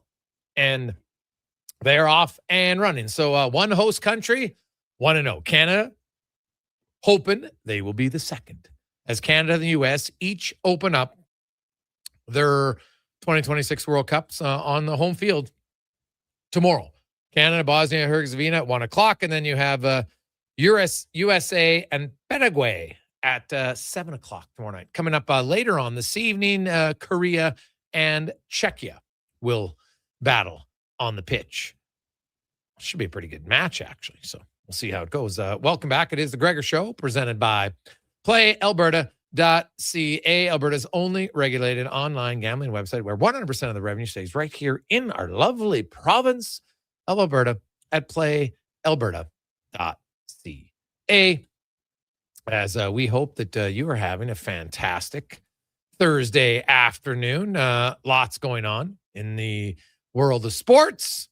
We're going to get to In the Room, brought to you by Action Electrical. Take action on your savings, especially if you've been thinking about business owners. You're looking to get solar on a commercial building? Well, you can qualify for up to 30% off federal tax rebate and more. Find out how at actionelectrical.net, as we are joined by former 50-goal scorer in the Western Hockey League, top 10 pick in the NHL entry draft. Stars on Shoresy is Hitch. Terry Ryan joins us. TR, good afternoon. How you doing? I'm doing all right. Hopefully we can keep the string of incredible sports nights alive tonight with another great game in the NHL, because the NBA last night, boy, that was wild. That was something to behold. Dude, yeah, I totally agree. It was. Now, at halftime, I'll be honest, I didn't really watch much of the third quarter, because I thought at halftime, I'm like, okay, this is over. And, actually did some puzzling. I'm really into puzzling right now. And, played a little mini sticks with my son. And, after we got back to bed, I came in, get ready. I turned the TV on. I'm like, oh, no, now they're down 15. Okay, maybe I'll watch it. And then just slowly. And still, though, with like 6 minutes left, you're like, oh, man, it's still 9. Like, they're probably not going to close the gap. And then, boom, all of a sudden, they're within 2 and 3, and now they're leading. And I was like, this is absolutely wild. It was wild. Well, what was wild was I did watch it all, and normally I would have turned it off 100% at that point. I think it was 27 or 29 or something. I've seen no commentary on it today either. I had a really busy day. So I don't know what people are saying about it, but when watching it play out was wild, because San Antonio started so well, but the only way, they had a lead so late in the game by so many, that the only way they could lose it is by a combination of 5 or 6 different things, and all of them happened. And even little things, like when New York started coming on and closing the gap a little bit, San Antonio would rush up the floor and take a 3-pointer and give it away. If nothing else, time's going to run out if you just dribble it down and take your time. And I'm like, well, maybe they know something I don't. I didn't play pro basketball. I played basketball, and I know what I'd do in that situation. But I just kept playing out. I said, wow, this is like watching a bunch of grade 7s. And then at the end of the game, I don't know buddy's name. I'm trying to do the math. I'm in the NBA. There's only 15 seconds left. Why? I'm going for the hoop with a guy coming on me. Why wouldn't I just keep dribbling or get the foul? Or there's so many other options. And he just did exactly what New York needed him to do. And then the same thing after the rebound. It was crazy. It was a combination of all three. New York played incredible coming down. San Antonio completely laid an egg. Wemby missed both. That's an example of inexperience on display, right? I mean, his heart's beating, I suppose. But, 100 out of 100, he makes one of those. So, it was just everything happening at once. It was sports. It was everything you like and hate about sports at once watching it. It was great. Oh, man, there was so, when Josh Hart missed that, looking like he was going to dunk, and then I'm like, oh my God, imagine if they come all the way back and that's the play you miss on. And then, obviously, Fox deciding, and I know a lot of people are freaking out over the Fox play because it's easy, to sit back in hindsight and say, well, yeah, the guy just should have ran it into the corner. And I understand that. But at the same time, I see how a player's like, man, I score here. It's good night, Irene. right? And OG Anunoby. Like, it's interesting. You look at that Raptors team that won, and then you look at the guys who left, and they basically, all of them have been integral parts of teams that have gotten to the NBA Finals since. Lowry, Siakam, and now OG Anunoby. Like, if Kawhi would have stayed in Toronto, like, I wonder if they would have won again. Like, because, man, those guys have, like, OG Anunoby has just emerged and developed into such a great player at both ends of the floor. Yeah, it's amazing looking back. They had a few good players, like, on the way up. And you'd figure, I mean, if it wasn't Siakam, and, you know, I think Kawhi leaves, fine, they got their championship. It was a magical moment in time. But you wonder that because, like, OG is, like, last night, that was what, like, I mean, if you had said before the playoffs or before the finals even that there's going to be, I mean, who knows? They haven't won yet. I wouldn't rule. The San Antonio are so good that they've gone on runs like they've gone on for a reason. It's not over. It isn't over. But, you know, at the beginning of this round, I mean, if it was over, you could make the argument. You would think Brunson, and still maybe he would get the nod. But that was incredible. The timing, the way Anunoby played, and the incredible timing of the plays, and the calmness, even after the game getting interviewed. You could see how one team was inexperienced and there were players on the other that were just absorbing the moment one way or the other. And I just thought he looked completely calm and relaxed. And he has been, because he's been there before and he's won it, you know? Well, it's so funny how calm the guy is, right? Like, he's just one of those people that, you know, you see his teammates, and, like, I love the reaction from Karl Anthony Towns. Like, he didn't want to let go of OG Anunoby after he scored that. But, like, you could tell how emotional he was. And he was just so, you know, basically, I think, you know, not in a negative, but, like, loving his teammate at that point of what a like, that's the greatest offensive rebound in Knicks history. They win this series. Oh, yeah. It's going to be revered for a long, long time. Knicks fans will tell you where they were when it happened, especially considering they haven't won in 53 years. So, you know, that makes it good. Meanwhile, we switched to the Stanley Cup Final. It's now a best of three, and it's been riveting hockey. Lots of goals. You know, 33 goals through 4 games, which is awesome. You know, when you're averaging over eight goals a game between the two teams, it's fun. No lead is safe in the National Hockey League right now. And goaltending, it's not like the goaltending's been bad, TR. They just haven't made a ton of great saves because both teams are giving up some pretty good looks. That's what's astounding to me is it's not. I mean, the goals go in, and I guess historically there's all kinds of different sub-stats in there. But to me, it's just watching both teams getting here and then just guys being left wide open in the slot and crazy chances for what you would expect in a Stanley Cup final. I mean, we just talked about basketball, same sort of thing. Do you expect blatant letdowns and crazy turns?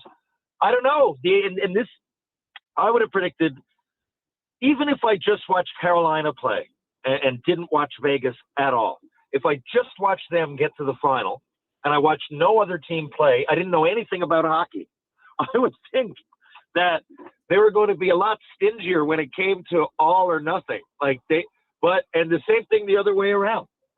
And it's at times some of the best players seem totally stifled. Teams known for sticking to systems go completely out of whack. Sometimes it looks like exhibition, but I mean, I tell you, it's riveting because if there's two teams I'm less interested in the NHL, I'm not sure that I know off the top of my head, but I am riveted with the way they've been playing it. It's amazing sports to watch. I'm looking forward to the game tonight. Give me your thoughts from afar on the Oilers, and just like it's kind of a never-ending story here with the coaching hire, and now they're trying to get Babcock, and now it doesn't look like that's going to happen because I know there's got to be another investigation, which just to me should be a red flag enough. But obviously the organization feels differently. What do you make of this right now, and what's going on with the Oilers and their coaching search? What I make of it is that a lot of stuff, like clearly the players, like I said a long time ago, I don't really know which vets, but you'd figure Leon and Connor are in on all of this. So the only way that this can really, the first thing is that the things that have come out publicly have looked awful, right? They've looked awful. So even if there is a confidence within the team about the decisions they're making, to have it go public is a terrible, terrible look. And the way it went public and the choices that went public. So if it's me now looking at this, and clearly they're trying to solve a problem that the vast majority of people finding out about how they're going about that disagree with. We could say that at the very least, that most people, at least if you pay attention to social media and sports media, probably at the very least think that they're unique decisions. Now, it's still not the end of the hockey season, though. And you can really rescue this by making some great moves. The draft's coming up. We all know the things that they need. We saw Darnell Nurse requested a trade. This is a big thing. This is a big thing, whether you're in on, whether you love Nurse and you disagree or agree with the trade. It's a big thing because I know people complain at the contract, but this is a big player. You can get something very valuable back for that. Very valuable. Might not be the same position. Who knows? You go down. They've got a lot of teams, I would think, that would be interested in that player. And not as a number 1 or 2 beyond that, but they would be. And you can really sell a guy like that, and he's valuable, and he's a team guy, and he drops his gloves. That's not completely without merit nowadays, right? He's a heart and soul guy, and he will drop his gloves. So I would sit back, and I'd look at this as an opportunity. Now, we can completely change the tide. Now, clearly, we can solve the problem. Babcock can't come in. Okay, that maybe did us a favor if he can't come in and he's not even allowed to start in the first place. And we know clearly we want a hard-nosed guy that doesn't take any bullcrap, clearly, or we wouldn't be looking in that direction. And we also have a defenseman that's worth a lot that's asked for a trade. Now, we can really change the momentum here by making the right decisions and making a move at the draft of some. They can turn all of this around. A lot of it's just hearsay to this point. So I think that they're in a great position to turn it around. It's early enough. Soon enough, the cup will be over and we'll be moving on to the next season before you know it. And they can really help themselves out now. That might have been a blessing in disguise by Babcock, all those red flags. Yes, I totally agree with you. TR, I have have you ever tried Trakware Wholesale beer from Scotland? No. Why do you ask? Well, because we always have Thirsty Thursday every Thursday, right? Before we come on at 2:45. And so I had one. I'm telling you, it is the greatest beer I have ever had. No joke. Now, that is a huge statement, dude, coming from a middle-aged man that got tanked all the way through college and now works on a sports show and lets off steam on the weekends. Yeah, I'm telling you, it is the greatest, smoothest tasting beer. I don't know if they have it out east. It's hard to get. It's from Scotland. We have it here in Edmonton. And I was kind of jokingly annoying to Stephen. I'm like, why did it wait this long for me to try this beer? Like, I've had lots of good beers. I love Belgian beers and this beer. And how about this? The brewery that it's on, TR, your love of his, it started in 1107. It's still the same place where they brew the beer. Wow. Yeah. That is so. Well, I'm just telling. Incredible. Maybe I'll share one with you, dude. I'm telling you, I've already got some here. I'm stopping in Sherbrooke to get some because I got it. Was so good. Like, this is the greatest beer. It's like it's one of the best days I've had in a long time. Like, I don't drink beer as much anymore to get bombed. I like it for the taste, and this is the greatest tasting beer I've ever had. Well, when I get out there, I know at the very least the next time I'll be out there is early September in Bonnyville. I got an event there. Okay, well, I hope to get out before that, but at the very least, we'll have one then. Well, I will save you one. I'm telling you, your life will be changed. Wow, my life will be changed. Yes. That is something else. By simply the taste of a beer. Well, that is a huge claim. Yeah. Well, you know what, Tier, as you get older in life, and I know you're somewhat of a deep thinker guy. Like, there's just moments in your life where you're just like, you know what? That was a good day. And it could be a small thing that makes it a good day. And I'm telling you, the sip of this beer, when you think of old school, it tastes so good when it hits your lips, times that by 10. That's how good it was. Wow. Okay. I will. I'm sold. I had one of those days the other day, by the way. I went for a walk. I sat down and a family of, I don't know what they were, looked like blue jays. They were birds. Had a little bite to eat in front of me. Didn't get scared. I shared a sandwich with a flock of birds. Was that what a flock of seagulls? Yeah. A slew of birds. And I just had a little calm moment. You know, there was no phone. I forgot it at home. There was no podcast to listen to. All you could hear was a slight bit of wind and the trickle of the flow of the river going by in the background. It was nice. That's nice. It's awesome. TR, good to catch up with you, buddy. Enjoy the World Cup. We'll talk to you next week. Thank you, Connor. Thank you, Jason. Thank you, Edmonton. We'll chat real soon. It's TR. It's In the Room, brought to you by Action Electrical. Quick break. We'll return to the Gregor Show, presented by PlayAlberta.ca. Albertans love to debate the best way to enjoy summer sports. No. Playing on the field is the best, man. No way. Watching from the sidelines, way more relaxing. You're both crazy. Checking out the game from the Bro Zone is where it's at. But there's one thing every sports fan agrees on. Wilhauk Beef Jerky. Wherever you catch the action, load up on Alberta's best beef jerky. Wilhauk Beef Jerky. Because you can't have summer fun with salad. Only available in Leduc. Looking for a truck that can handle anything Alberta throws your way? Wolf GMC Buick has the offers to get you behind the wheel. Get 0% financing for up to 72 months on select new 2026 GMC Sierra 1500 models. Plus, trade in an eligible 2015 or newer pickup and receive a $1,000 truck trade-in bonus on select Sierra models. Ask about bonus offers for heroes, students, recent graduates, and more. Visit wolfgmcbuick.com. It doesn't start on game day. It starts before kickoff, before the first snap. It starts with you locking in your season seats. This is Edmonton Elks football. The only way to experience it is being there for every hit, catch, and touchdown. The Elks home opener kicks off June 20th against Montreal. Your season seats are your way in. Get yours now at goelks.com/season seats. Edmonton Elks. Our city, our year. Just in time for the big game. Score big savings at the Brick. Save up to $1,300 off sofas, up to 25% off bedroom and dining packages, plus save up to 40% on select mattresses. And buy more, save more, up to $1,000 off select major appliances. Watch Team Canada score big on a big screen TV, up to 50% off open box electronics. See store for details and exclusions. The Brick, saving you more. From the first pitch to the final out, catch Toronto Blue Jays baseball games live right here. Don't miss a moment of Blue Jays baseball this season.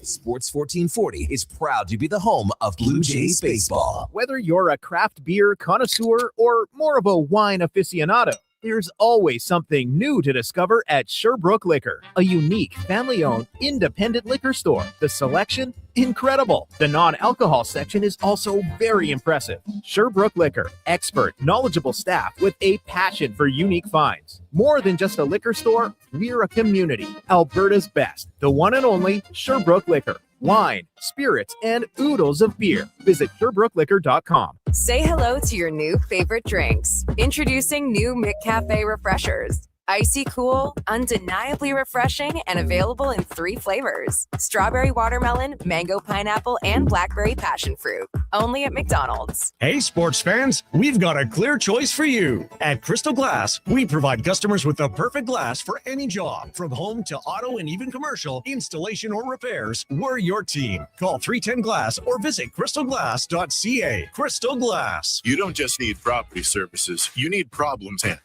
HireGood provides cleanup, debris removal, site monitoring, and safety attendance across Edmonton. We reduce issues on your property, keep spaces safe, and take pressure off your team. We resolve real problems for businesses while creating real impact because our team is built on second chances and they show up every day ready to prove it. Visit hiregood.ca or call and mention Jason Gregor for a first-time discount. HireGood. Stable jobs create stable lives.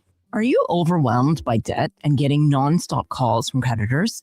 It can feel like there's no escape. Debt doesn't have to be a life sentence. A single call can turn things around. My name is Parveen Middleton. I'm a licensed insolvency trustee at BDO right here in Edmonton. I can help you become debt-free with a solution just for you. Let's put an end to those calls from creditors together. Call 1-833-BDO-TALK or visit bdodebt.ca to discover your debt-free future. Ready to upgrade your ride this spring? Come on down to the Golf Cart People. They're a family-owned and operated business that's been serving the community since '97. Whether you're looking for a brand new or quality pre-owned cart, a rental for a special event, they do that too. The Golf Cart People have a huge selection of parts and accessories, and their expert service team is here to keep you rolling. The Golf Cart People, your one-stop shop for everything golf cart. Visit golfcartpeople.com. Photographers, start your cameras. Vision Credit Union's annual photo contest is back. We're asking you to show us the people, places, and moments that made you glad you chose this rural life. Maybe it's the view from your farm, a walk down Main Street, neighbors pitching in, a weekend at the rodeo, or a sunset down a back road. Share your photo to show why life in rural Alberta is a choice worth celebrating. Enter and vote at what'syourshare.ca.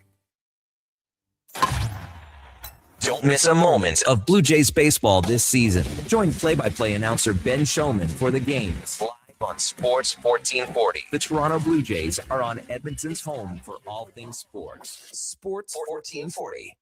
Well, get ready for a silly hockey fans. Your partner in power just skated onto the ice. EWEL.ca, the new e-commerce website for electrical wholesalers Edmonton, is ready for the power play 24/7, 365. UL skates to where the puck will be in 5 years. Now that's forward thinking. Killer selection, slamming products from the best brands, and legendary service. Don't sit on the bench. Get your account today at EWEL.ca and win that project. Plug into your partner in power. Get an EWEL.ca account today.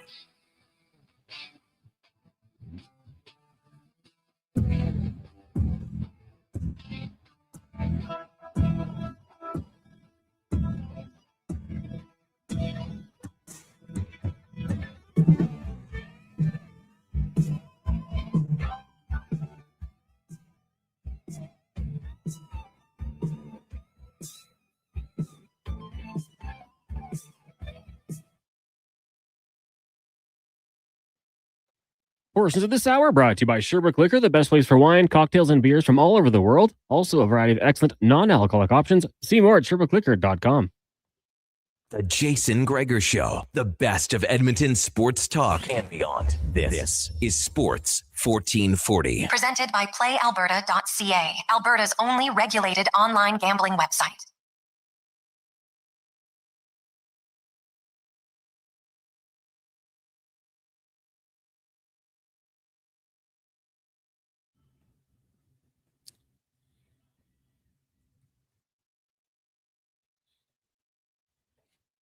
Oh, great song. How are you? Welcome back. Jason Gregor Show. Connor Halley, Declan Cougar, Sports 1440, sports1440.ca, YouTube, Facebook, X, and Instagram. The Instagram, not GAM. The Gregor Show always brought to you by PlayAlberta.ca, the Daily Grand Thursday. Tonight, $1,000 a day for the next 20 years. That's 7.3 million bones. Now, you can take a one lump sum payment for sure. I just, you know what? I like the everyday satisfaction. It's hard to have something good every day. And I don't know anybody that if all of a sudden that Bing comes in on your phone, you got direct deposit, $1,000. There's no way that you're not going to be like, hey, that's pretty good. Right? So I'm just, $1,000. Jeez, I need to get my car fixed. Need this or that. You're going to have a lot of things covered. So it would be good. A lot of people want Tracquier Bear House Ale is what it's called. TRAQUAIR. Basically, Track You Air House Ale. Only available at Sherbrooke Liquor. I'm telling you, try it. So good. Now, what's been so good is the Stanley Cup Final. I know your team's not in it, Oilers fans, but Vegas and Carolina, if you're looking for entertainment, it's been one of the most entertaining series I can think of in a long, long time, especially when it's teams that you're not cheering for. Obviously, Oilers fans, when it's your team, you're on the edge of your seat, you're stressed out, you're walking, you're pacing. It's a little bit different, but it has been a wildly entertaining series for sure. And it's time to go around the NHL, brought to you by McDonald's. Stop in at McDonald's right now. $1 cones. Get it on the app, order it, show up, boom, $1 cone. All summer long, only at McDonald's. As we talk about that exciting Stanley Cup final. Shane Willis, analyst for the Carolina Hurricanes, joins us once again. Shane, welcome back to the show, man. How you doing? Thanks for having me, Jason. I'm excited, getting ready to pull into a electric parking lot as everyone's tailgating already, getting ready for Game 5 between the Canes and Vegas. I was just going to ask you, they must be like, the weather's unreal. Rupper was telling me. So yeah, tailgating in the playoffs. That's just awesome. What time do they start tailgating for a Hurricanes playoff game? The true, all-in fan is probably pulling in the lots around 3:30, 4 o'clock for an 8 o'clock puck drop. It's a little extreme today. We've had heat warnings. I think was reading around 96 with a temperature of, heat index of 102. So I'm hoping people are taking care of themselves out there, but they'll be in a full lather by the time they walk into this building tonight. Yeah, it should be wild. Bussy starting in goal?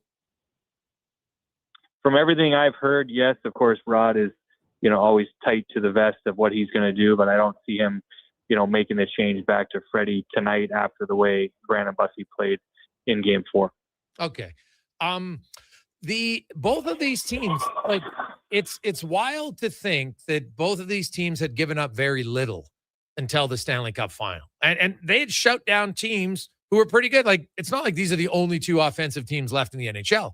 Yet in this series, Shane, it's been not a ton of shots, but lots of really good scoring chances. Having seen every game up close, what is it about these two teams where they match up in the sense that both of them continue to give up quality chances? Yeah, and I'm going to give the credit to the offensive players that have been in this series and the reads they've been making with the mistakes that happened defensively. Because as you mentioned, the Hurricanes make a mistake in the neutral zone. All of a sudden, Mark Stone has another breakaway the other night. The Hurricanes seem to be getting off those grade A opportunities as breakaways, backdoor type plays. But then the Hurricanes seem to be exposing, and something that everyone was worried about coming in, when you looked at the size of Vegas, Hurricanes seem to be winning the interior battle, as Jordan Staal did in Game 4. Logan Stankoven with the backhand to start the game off with the first goal of the game. So the Hurricanes offensively are winning that interior battle, in my opinion. But the Vegas Golden Knights are making the Hurricanes really pay when that aggressive style is not perfect, because someone's going to be out of place. And Vegas seems to be exposing the long bomb kind of breakaway passes to get their goals. I love it, and every hockey fan should love it, because what do you want to see? You want to see more goals. It's not the 1-0, 2-1 games. These games have been electric both ways, and as both teams have found out, whether you have a 3-goal lead or a 4-goal lead, nothing is safe in this series. And I'm trying not to age myself, but the gray hairs continue to pop out every single night as I sit in the booth watching these games. It's been a great series. And man, what can you say about Jordan Staal? Here he is at 37 years of age, and he's having the best offensive playoffs of his career with 7 goals and 11 points at both career highs for him. He's got 5 goals in the Stanley Cup Finals, a goal in every game, one of only 4 players to do that. Like, it's been an unreal kind of undercurrent storyline, and nobody expected it. He only had 2 goals in the first 3 rounds. That's not what he's there for. He's a defensive guy, reliable, can chip in, but no one thought he'd be their leading goal scorer through 4 games. Right, and obviously getting back to the 20-goal plateau in the regular season, the first time in a number of years for Jordan Staal. But something that has energized him, I think, is something Rod Brind'Amour did midway through the season when the power play was struggling. Jordan Staal gets moved to, 1, win the face-off, because you have to have puck possession. And then with puck possession, he's the guy in front of the net, a tip-in goal in Game 2. But he just continues to thrive in those moments offensively. It's almost like he's found the fountain of youth. But I look at Jordan Staal, the way he works on and off the ice, and I was on a different radio show earlier today when I talked about it. He and Rod Brind'Amour, very similar, right? In the gym all the time, making sure his body's prepared, leading by example, using his voice when he needs to. But he is the, desired captain that every coach wants, because he does it right every single day. And Jordan Staal, when he broke into the National Hockey League, he could get goals, he could find, the back of the net. And now he's doing that, as you said, at his age. I don't think anyone expected him to be the guy. But if there was a guy I was looking at to say maybe he's going to be your X factor, it is Jordan Staal, because of how big he is and getting that interior position, what I just talked about a few moments ago. When he gets there, and John Tortorella talked about it, if Jordan Staal gets to those positions, we don't have a chance to move him out. There's not much you can do when he gets there, and he's been getting there through 4 games. He's going to be a big factor here in Game 5. Yeah, it's hard. Like, it's funny. I was talking to Mike Rupp about it. I know he's listed at 6'4" and 220. but he's way bigger than that. Like, he's just long levers. Like, he looks way bigger than a lot of other guys that are 6'4", 220 in the league. Way bigger. When he goes into the corner and you see him in these puck battles, it's almost like he just swallows the other guy. And he doesn't move. He gets that wide stance, and he just grinds teams down. And I think finding the back of the net with tip in. What I love about his goal in Game 4, which ends up being the game winner, just that will, right? That heart, that passion that you want from a guy. As I teach youth all over, North Carolina, when you look at kids who are going to be elite, that's an X factor that not every player has, right? But at this stage of the game, when your captain has that type of desperation, that effort, that's what propels you to victories. It did at Game 4. The Hurricanes hope to see it in Game 5. Shane Willis joins us. Shane, what adjustments, if any, do you think Rod Brind'Amour looks to make tonight? If I'm looking at anything, the penalty kill's been great, so I'm not looking really at special teams. The power play ignited there. I think if I'm looking at an area, and they've been very good through the series in the neutral zone, but when the breakaway has been given up, there's either been a bad change or a forward is not on the defensive side where they need to be as that defenseman is pressuring. If that's the one area, and again, if you're going to critique anything because both teams have been so good, to me it has to be that neutral zone area, not giving that home run play to Vegas, especially early on. With the building, the electricity, you want to get out to the lead. You don't want to see a breakdown there where a player like Mark Stone or a player of that level gets a breakaway or gets that type of a grade A opportunity early in this game. When I look at matchups, like I haven't seen any matchup. Oh, we got to get this matchup, right? You talked about if Stahl gets in position, like there's very few guys that can move him. That's just a fact. But as we get closer, now the games just matter more, right? Like when it's Game 2, you've got a little bit more runway to make a mistake. Now it's win 2 and you're in, lose 2 and you're out, right? So the pressure mounts, the excitement of the game only intensifies. Have you seen some guys you feel that as the series gets older are getting better? Well, in the Logan Stankoven's line has erupted again to kind of come to the forefront. I thought they were excellent last game. The defensemen for the Hurricanes, and as you talk about continuing to shut things down, I look at players like Jacob Slavin and Jalen Chatfield. The matchups I think Rod and Tim Gleason are looking for are more defensive-minded than his forward units being against somebody. If he can get those players out in the right situations in your own building, I expect them to eat a ton of minutes tonight. And I think Jacob Slavin is a player that continues to make those moves forward. In a big moment of the game, whether it's tight, a one-goal game, or you're holding on to a two-goal lead, Jacob Slavin is the type of player that I think will see a ton of ice time and continues to get better and better in this series from his experience over these last 7 years, what he experienced at the Olympics in that tight game. But I agree with you. I've been waiting for one of these games to be 2-1, 1-0 late in the game, and we just haven't seen it.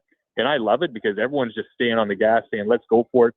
You hear John Tortorella in rooms, don't be afraid to make mistakes, right? You can't sit back on your heels in these games, and it's been a heavyweight battle where both teams are just throwing punches. But I expect defensively, Jacob Slavin is the guy I'm focused on tonight to continue to take a big step forward to do that for the Hurricanes. 833-401-1440, 833-401-1440. Shane Willis joins us. Stanley Cup Final is now a best of 3, Hurricanes and the Vegas Golden Knights, a pivotal Game 5 tonight. Freddie Anderson, he rested the last game. I look at the fact that he got ran over, and I'm wondering, is there a possible concussion there? I know they said he just needed rest, and, that could be true that you need rest coming off of that collision or not. But how much of that collision do you think played into this? How much maybe, I don't know if there's, maybe potential delayed grief from losing, Claude Lemieux is very close to him. Where do you come out on Freddie Anderson? A lot of factors. I think, Claude Lemieux definitely has been weighing on Freddie Anderson. I think that collision impacted him more than anyone knows. As we know, when the lists come out after teams get eliminated, what guys are dealing with. So the Hurricanes are obviously going to keep that very tight to their vest as well. I'm expecting to see Freddie Anderson in the backup seat tonight. If Brandon Bussi leads the team onto the ice, I think, again, something they've done with this 3-man rotation all season long before Kochetkov got hurt was giving that player that extra day rest. And when Freddie Anderson has had that, he's always come back extremely strong in the situation when Rod's gone to him. And I think it was almost a coach walking up to a player and having those conversations with him And I think Rod, being that head coach, you have to have a sense, you have to have a feeling, and he had to make a very tough decision. If Freddie said I was ready to go, Rod still had a very tough decision to go with. And I think when he went to choose with Bussy, it was then chosen to say, hey, we want you to get another day's rest to make sure after Game 5, all the options would be on the table going into a Game 6 of what do we need to do in this situation when it comes to our goaltender. Shane, enjoy the rest of the series, man. It's going to be entertaining. You might, hey, who knows? Maybe you can be a spokesperson for Just for Men when it's all over, depending on how the gray hairs go. I mean, if I get a TV contract next year to be an analyst again, I might need to color it back. Awesome. Thanks for your time.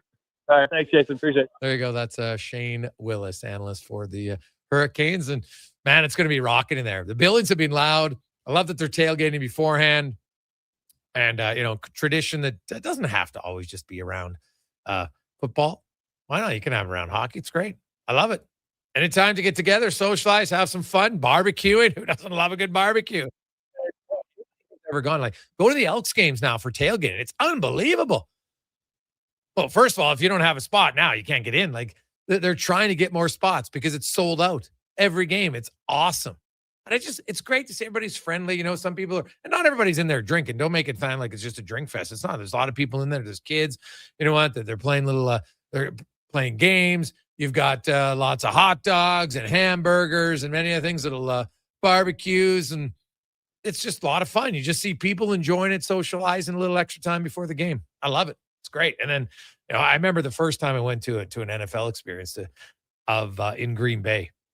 And I'm telling you, so it was a Monday nighter. And so we went on a trip. And so we had our tickets. So we got into the one meal area for sure. But then you had to walk basically through the tailgating. And as you're walking, everybody, people are just offering you stuff. Hey, do you want a shot of Jaeger? You want to just welcoming anybody. I don't know them. It was awesome. And just everybody's there. They're having a good time. And then you walk in. Now, of course, it's Green Bay. That's one of the cathedrals of football. And I would say, of all the sporting venues I've been to, Green Bay, just for the history of it. Now it's Monday night. Snow starts to come down a little bit. Not too hard. It wasn't too cold, but just it's picturesque. It was one of the greatest single sporting environments. Not the loudest, just environments from everyone. The old seat, the guy we were sitting beside, he was 80 years of age. The family's been season ticket holders for 50 some years. He was just a historian of the facility. It was awesome. So I think sometime, and I'm not a Green Bay fan. We just went Green Bay in Minnesota, good rivalry game and a Monday nighter. I love it. Cons, what's the greatest sporting venue that you've been at? Oh, the rink in Tampa was nice. We went down there and saw the Lightning play and the Bucks play. Raymond James is cool. I mean, that is a stadium that holds Super Bowls, right? So it's top tier quality. I really enjoyed Qualcomm Stadium in San Diego. The setup they had, although it was a football field, it was circular and it was all parking lots around it. So just like you spend the pregame just walking around the tailgating. And the first time I went there, I was 15. Obviously wasn't drinking, but they had the cheerleaders out there. People are playing games. Like you say, it is not just a booze fest. It can be, but they got so much going on in those sorts of things. And just the generosity, you're wearing the right colors. All right. You want a hot dog? You want a beer? Qualcomm was probably the top one for me. Awesome. Quick break. We'll return. It's the Gregor Show presented by PlayAlberta.ca. Also coming up later tonight, we're going to announce the Hart Trophy for 2026. McDavid, McKinnon, Kucherov. I don't think Celebrating is going to get it. Had they made the playoffs, it would have been legit. My guess is McKinnon. We'll see. Take a quick break. We'll return. It's the Gregor Show presented by PlayAlberta.ca. With Play Alberta, backing the home team goes beyond the bets. That's because your picks have provincial impact. Play Alberta is the only app in the province that puts all revenue directly back into supporting programs and services that Albertans rely on every day. By investing in the General Revenue Fund, every play, bet, and buy made on Play Alberta helps make a difference across the province. Visit playalberta.ca/Gregor to learn more. That's playalberta.ca/Gregor. Must be 18 plus to play. If you gamble, use your game sense. Scott McGilvery here, HGTV host and renovation expert. The one upgrade I know homeowners will love: better, fresher Culligan water straight from the tap. Culligan's Aquasential reverse osmosis filtration system takes your water to the next level. With up to 7 stages of filtration and 14 filter options, they're certified to reduce over 90 contaminants. Your tap water is about to get a major upgrade. Safer water that tastes great. Get started with a free in-home water test at Culligan.com.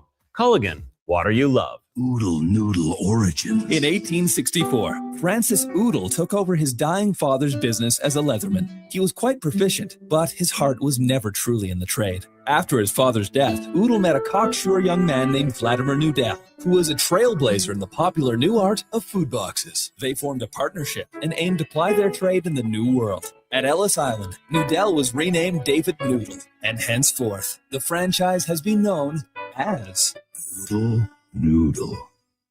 Are you looking for safe and reliable transportation solutions for your wedding, corporate retreat, or golf trip? Look no further than Silent Rides, Alberta's premier charter bus company. Whether your group is big or small, Silent Rides has you covered. We offer 3 different sizes of units to cater to your needs, and we provide first-class service at affordable rates. Get your quote today. For more information and to request a quote, contact sales at 877-748-0991 or visit silentrides.ca.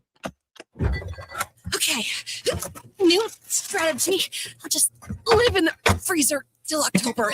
It's spacious in here. It's spacious. There's a better way to survive the coming AC season. Pro Solutions is your one-call solves-it-all expert for AC repairs, tune-ups, and new installations. We offer convenient financing options and fast appointments so you can enjoy your entire home, not just the freezer. Now I can leave the frozen peas where they belong. Book now at prosolutionsinc.ca. Wondering what you can afford? Let Go Auto do the math with our free car loan calculator. No pressure, no awkward convos, just quick answers on your budget and payments. Bad credit? No credit? We got you. Text CHECK to 780-777-7777. That's CHECK to 780 all 7. Find out what you qualify for and start shopping with confidence. Go Auto. Drive what you love with payments that make sense. Listen up, friends. Operation Pizza is a go at Papa John's. They're introducing new personal pizzas just in time to celebrate the premiere of Toy Story 5. These adventure-sized pies come in new exciting flavors like Sheriff's Roundup, Space Ranger-oni, and Reach for the Pie. Or take your personal pizza to infinity and beyond by creating your own flavor just for you. Order 2 or more with Papa Pairings and get yours for only $9.99 each. New personal pizzas are ready for takeoff. See Disney and Pixar's Toy Story 5 in theaters June 19th. Bashaw Concrete Products. From concrete and septic tanks to blocks, precast water pads, Jersey barriers and aggregates. Farmers, contractors, homeowners. Plan your next project at BashawConcrete.com. Family owned, over 60 years pouring. Bashaw Concrete Products. Once again, start here. BashawConcrete.com. From the local rinks to homes and businesses across the province, Alberta's rural natural gas utilities are here to fuel life affordably, reliably, and safely. We're members of the Federation of Alberta Gas Co-ops, providing natural gas to keep our rural neighborhoods warm and connected every day. It's local, dependable, and it's ours. To learn more about the Federation of Alberta Gas Co-ops and our members, and how natural gas fuels your community, visit fedgas.com. Alberta's energy. Game on. There's one game that kicks off summer, June 20th at Play Alberta Field at Commonwealth Stadium. The Elks home opener, Elks Alouettes, presented by James H. Brown, Alberta Injury Lawyers. Lock in your tickets now at goelks.com/tickets. Our city, our year. Photographers, start your cameras. Vision Credit Union's annual photo contest is back. We're asking you to show us the people, places, and moments that made you glad you chose this rural life. Maybe it's the view from your farm, a walk down Main Street, neighbors pitching in, a weekend at the rodeo, or a sunset down a back road. Share your photo to show why life in rural Alberta is a choice worth celebrating. Enter and vote at whatsyourshare.ca.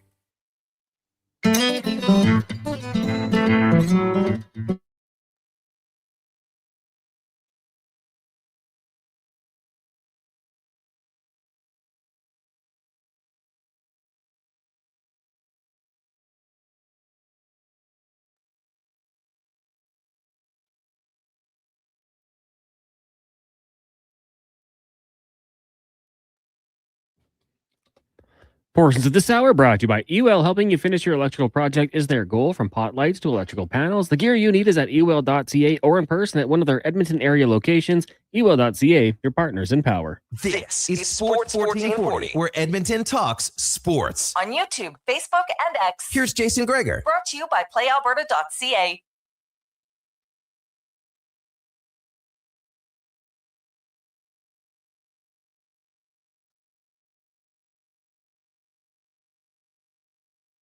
We roll through a busy Thursday afternoon. Lots of text line in 833-401-1440,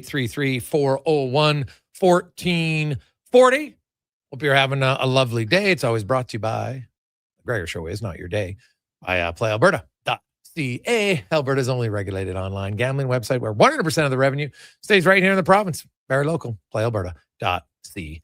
A lot of texts coming in. Of course, the big story around the Edmonton Oilers today is that it's official. Darnell Nurse is on the trade block.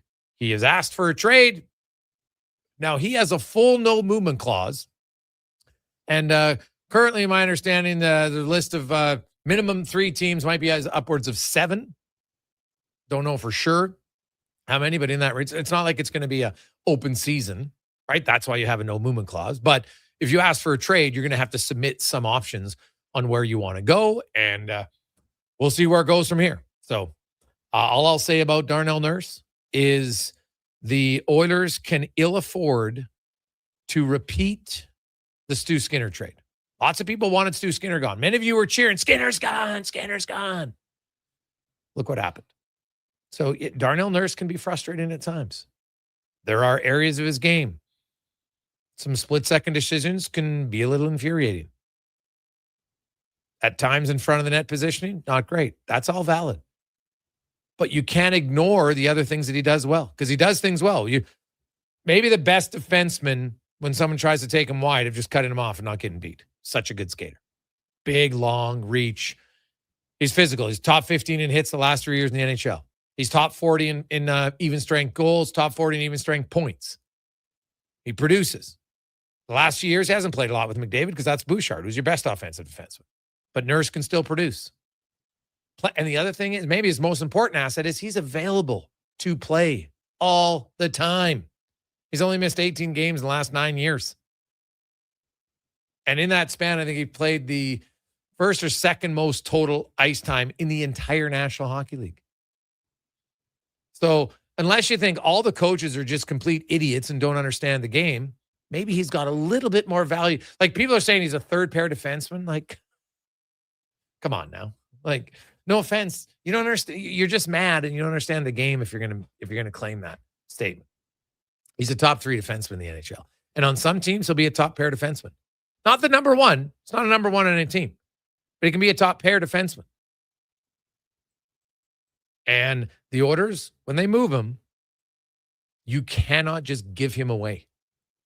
And you sure as hell better not overpay to trade him, like they did with Stu Skinner. Skinner, Kulak, and a second for Jari. No good. Hey, Gregs, do you think Oilers fans maybe undervalue Nurse? Would a trade for Philly for Owen Tippett ever be realistic? The Oilers retained a little bit so the cap hits balance out. For Matt, well, it would depend on, Owen Tippett's a pretty good player, for sure. Winger for forward is always an interesting trade. Like, hey, Adam Larson got you Taylor Hall. Right? So we can go through the list of guys. Like, I can't say for certain, like, Darnell Nurse isn't landing you a superstar player. Let's begin there. But I believe that Darnell Nurse will have more value than some people think. Remember, and I read the articles, people who are very analytics based were like, Seth Jones is brutal. Seth Jones is terrible. He's never going to help you. He's awful. But come on. First of all, now Chicago retained $2 million, but they got a starting goalie from him in Spencer Knight. Pretty good trade. And by the way, last I checked, Seth Jones, pretty good in Florida. Right? He helped out. So Owen Tippett, you know what? He's a pretty consistent goal scorer. Not a lot of assists from Owen Tippett, but 27, 28 goals. And I think he had 20 the other year. So like, he's a consistent the average on that number of goals, like 24 goal scorer a year, 25. It's pretty damn good. So would Philly be interested in Nurse? Maybe. Now, I think Darnell Nurse would be. He'll be looking at a few things. I don't think it's a guarantee that every team is a top-notch, 100% like Stanley Cup team, but there'll be certain things that he would like to go to. Right? He's not going to Vancouver because we've had a lot of suggestions about Jake DeBrusk. There's no way he's going to Vancouver. They're in a full-on rebuild. Right? Like there's at least 10 teams I say without question I know for a fact won't be on the list. And then there's other ones like Chicago's not close now, but in a year or two, they got a lot of good young pieces. Maybe. I'm just saying it's a maybe. I don't think it's likely, but I don't think it's a complete no. Right? Like their rebuild's gone on for a while. Vancouver's just starting their rebuild. That's very different. Nurse is a player who's been in the Stanley Cup Final twice. He doesn't want to go somewhere where he has no chance. There's no guarantee anywhere you go, but you'd like to go to a team where you think you have a decent chance. So 833-401-1440. Hey, Greggs, I think everyone hates on Nurse mostly because of his contract. Unless we trade him with no cap retain, I think it's pointless to trade him from Bud. Well, he asked for a trade now. The team's asking for a trade. This was a separation that was coming.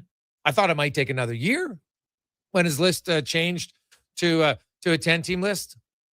Right? So just sometimes it's ready to go. And you can trade the player, but you don't have to give him away. And I think that there's two things can be true at the same time. It's time for a change for both sides, but that doesn't mean that you just give them away. Right? You can still make a good trade. It doesn't have to be, haha, we win 100%. You always like those trades. And a lot of times, at the time of the trade, there's lots of people who, this team won the trade. Right? Like when Vancouver traded for Podkolzin, they didn't think he had much value. It's turned out to be an unbelievable trade. Right? So it happens. Works both ways. Some trades benefit one team early, and then the other team wins later on. Calgary Flames, Dallas Stars, Joe Nieuwendyk. Great for Dallas. They won a cup. Great for Calgary. They got a franchise Hall of Fame player for many years who got into Game 7 of the Stanley Cup Finals. Pretty good trade for both teams. So I look at Edmonton. If you make this trade, it has to be a trade where you don't take a big step back next season. They're not in the position of taking a step back. They're just not. And so there's some pressure on, man, because I can tell you when the players found out about the Skinner trade that involved Brett Kulak, they were pissed. Right? Because they knew his value. The organization and that was a case of if you couldn't make that deal work, then don't do it. Geez, I really got to get rid of. To me, that felt like Stuart Skinner's our problem because in Edmonton at times, I think the organization gets into this, one move is going to solve things. Because right now it's like, we need a hard-ass coach. Hard-ass coach. I think they're like Bart Simpson. They've written it on the chalkboard 100 times. Hard-ass coach, hard-ass coach, hard-ass coach. That's what they feel they need. So come hell or high water, that's what they're going to do. And they're kind of blinded. They've got their blinders on right now. Can't think of anything else. And it got to the point where they're like, geez, we even think the best option's a guy who's got to get investigated to see if he can give him a bit back in the league. Like, what? So don't get narrow blinders on when it comes to Darnell Nurse. Yes, there's parts of his game that can be frustrating, but there's other elements of his game that are hard to replace. I know people text in, hey, Gregor, what do you say Nurse is physical? He doesn't hit anybody.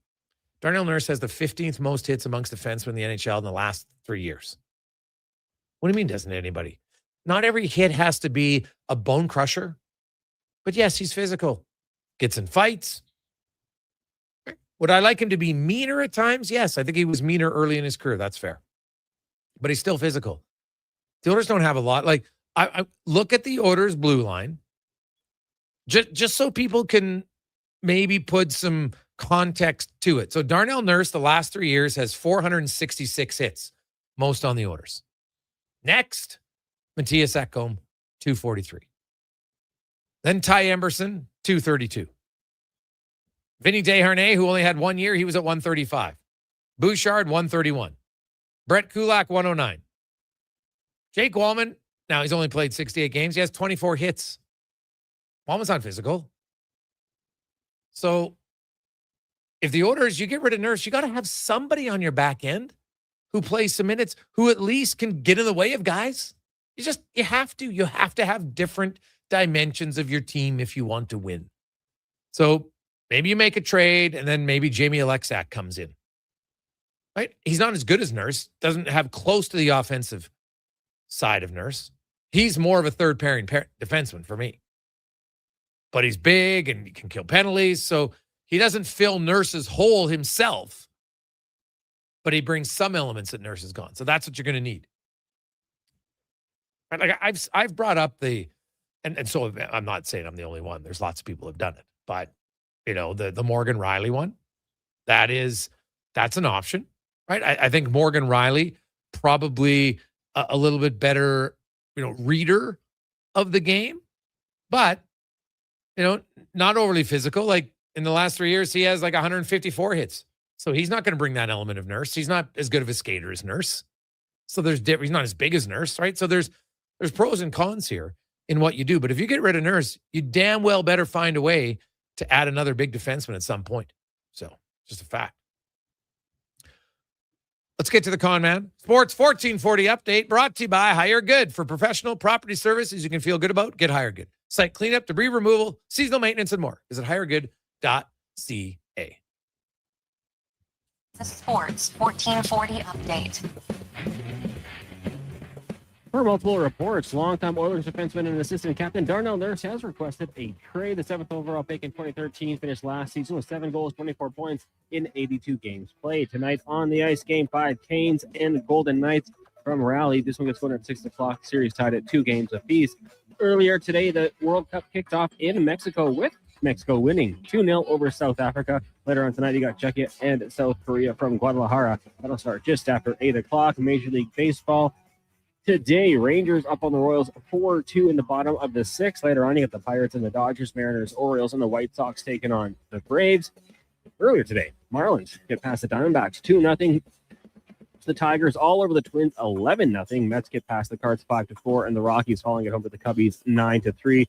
Down at Remax, Riverhawks in action once again, taking on Victoria. And in the CFL, Week 1 kicks off in Winnipeg. Farmers and Ticats. That'll get going at 6:30. Coming up in hour 3 of the Jason Gregor Show, we'll ask 5 questions and preview the week in the CFL with Dave Naylor from TSN. I'm Connor Halley. This has been a Sports 1440 update. Sports 1440, Stingray radio station. CKJR broadcasts from West Edmonton Mall and Wetaskiwin. Download the free Stingray music app and listen wherever you go. Our new McCafe crafted sodas just drinks or something more? Like Sprite Berry Bliss, Creamy Strawberry Coke, and Orange Dream. All swirled with fizzy flavor and topped with silky cold foam. Only at McDonald's. At participating McDonald's restaurants in Canada. Conditioning from Legacy Heating and Cooling is like a country love song because you always know exactly what you're getting. Cause girl, you're hotter than Tennessee, cooler than Legacy's AC, blowing that southern breeze over me. Wheat fields, cold beer, pickup trucks. Afternoon, lots of text. Legacy is that predictable because Legacy always has AC in stock and will install it faster than a truck burning down a back road. Plus, no interest and no payments for 1 year. That's how you lasso your Legacy. Legacy Heating and Cooling. Hey there, I'm in the Fountain Tire sidecar, making a list of the things I'm doing this spring. 1. Saving you money, with up to 20% off select tires until June 13th. 2. Water skiing, tricky in a sidecar, but fun. And 3. Saving you more money, with mail-in rebates of up to $100 off a set of 4 select tires and $50 off a $150 service with the purchase of 4 select tires. Oh, that's 4 things. Oh well, restrictions apply. Book online at fountaintire.com. Fountain Tire. We're on this road together, Canada. Shoulder pain. It can make even the simplest things like reaching up, lifting a bag, brushing your teeth, or sleeping frustrating. Rotator cuff strains, impingement, arthritis, they're some of the most common issues we treat every day. I'm Grant Fedoruk, and at Leading Edge Physio, our team brings postgraduate training, evidence-based technology, and just the right amount of humor and humility to help you feel better. Because we never forget the most important part, the gratitude we feel for every patient who allows us the opportunity to care for them. Because life shouldn't hurt. When it does, leadingedgephysio.com. You got a go-to coffee spot, a trusted barber, even a lucky game day jersey. But when it's about looking your absolute best, there's only one name you need. Mr. Dirk. Family run since 1939, we're experts in crafting impeccable tailor-made suits and offering a wide variety of everyday styles. Pair that with personalized one-on-one fittings and the convenience of on-site tailoring. Mr. Dirk elevates your style game. Visit our Edmonton store or explore MrDirk.com. Score big on style with Mr. Dirk. Looking for a solid 4x4 that checks all the boxes? The 2026 Jeep Compass is in stock now at St. Albert Dodge, and this is a great value, starting from just $36,900. It's a Jeep, so you've got 4x4 capability, plus features like an 8.4-inch touchscreen, Apple CarPlay, active lane management, a park view rear backup camera, and more. Over 30 in stock right now in just about every color you'd want. Head up the trail and see how easy it is to do business at St. Albert Dodge. From the local rinks to homes and businesses across the province, Alberta's rural natural gas utilities are here to fuel life affordably, reliably, and safely. We're members of the Federation of Alberta Gas Co-ops, providing natural gas to keep our rural neighborhoods warm and connected every day. It's local, dependable, and it's ours. To learn more about the Federation of Alberta Gas Co-ops and our members, and how natural gas fuels your community, visit fedgas.com. Alberta's energy. Game on.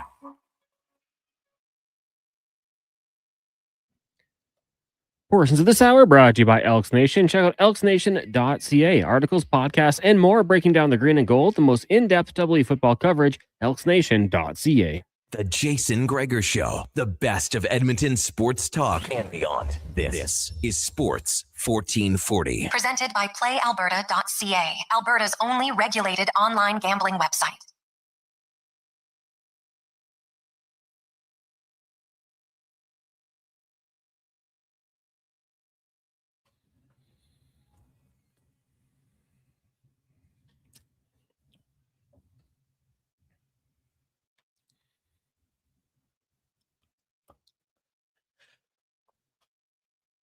Well, a lovely Thursday afternoon to you. How you doing? Hope you're having a wonderful day. It is the Gregor Show presented by PlayAlberta.ca, where the daily grand, $1,000 a day for the next 20 years. And we got a lot of people. Hey, Gregor, you know what? The one lump sum was $7.3 million. That would earn more money over time. I totally agree with you. However, and you look at the history of people who have won the lottery, lots of people, when they get a big lump sum, some of them end up wasting it. You get $1,000 a day. It's still a lot of money.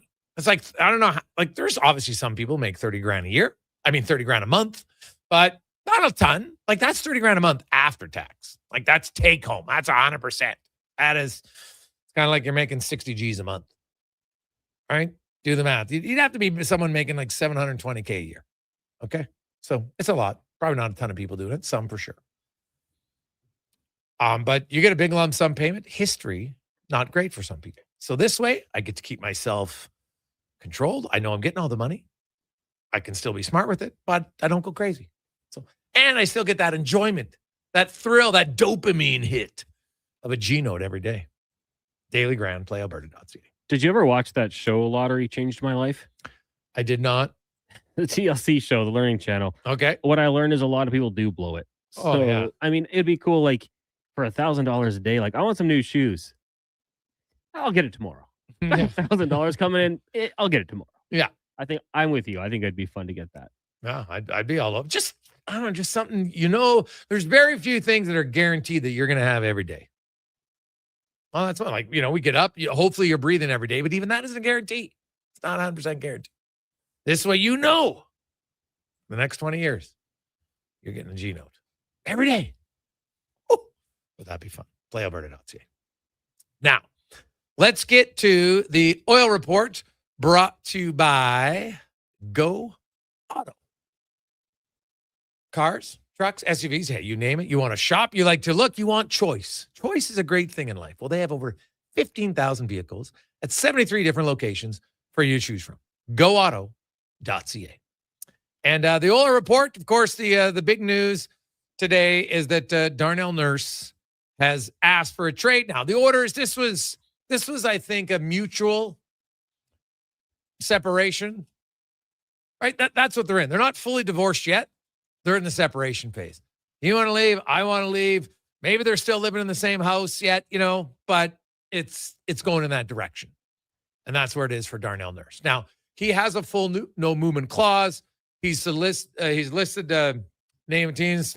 I'm hearing from a few people, 3 to 7 teams. I can't lock it down exactly. I've seen some online, but nobody credible yet that I've seen that says who the teams are. So we'll see.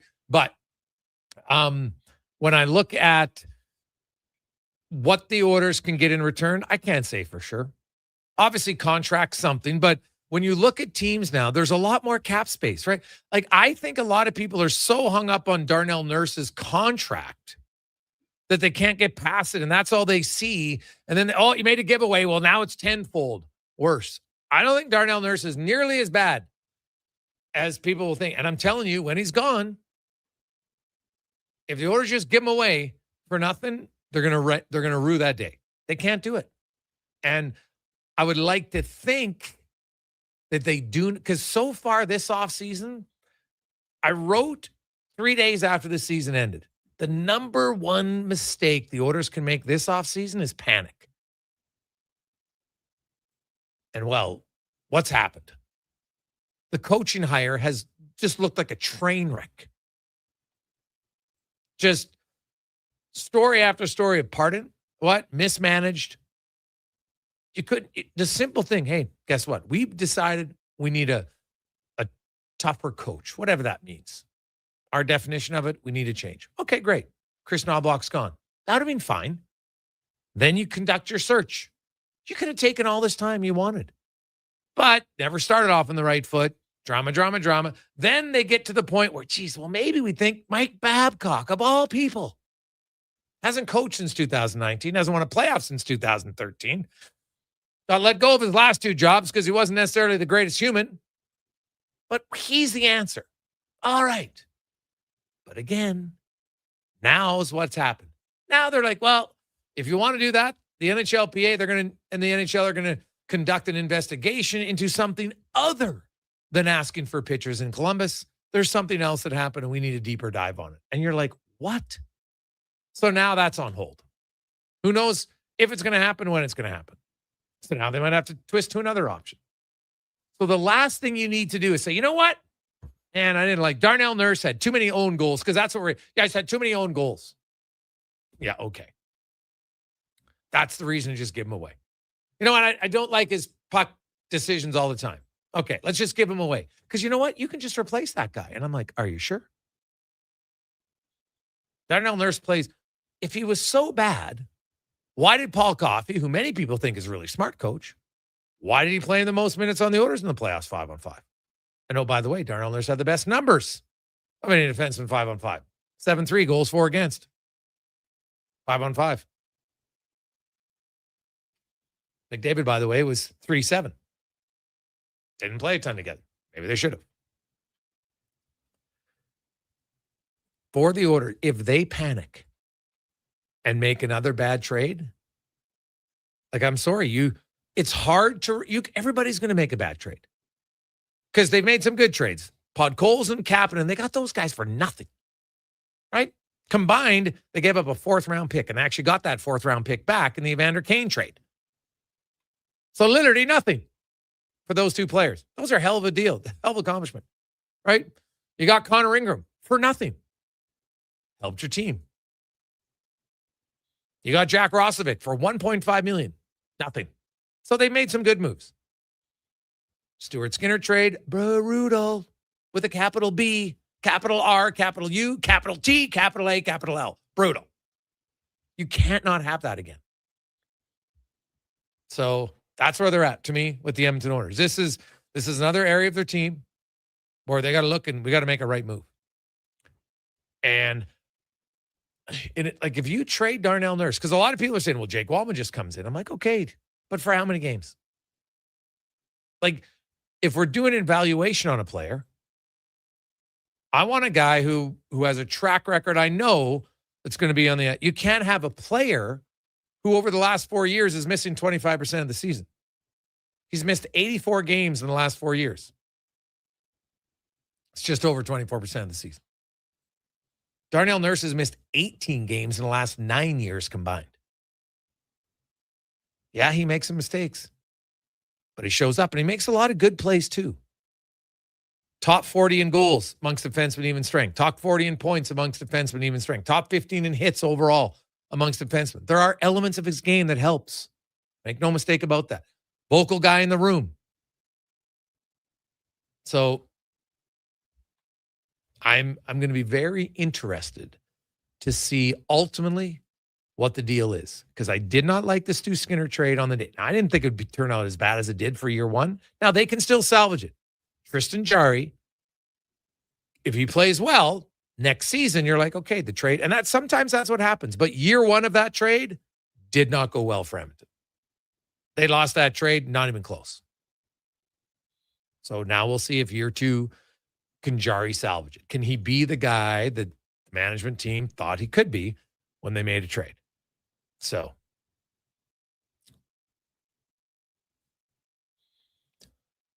hey, Gregor, do you say you don't like Walman? No, I don't mind Jake Walman as a player at all.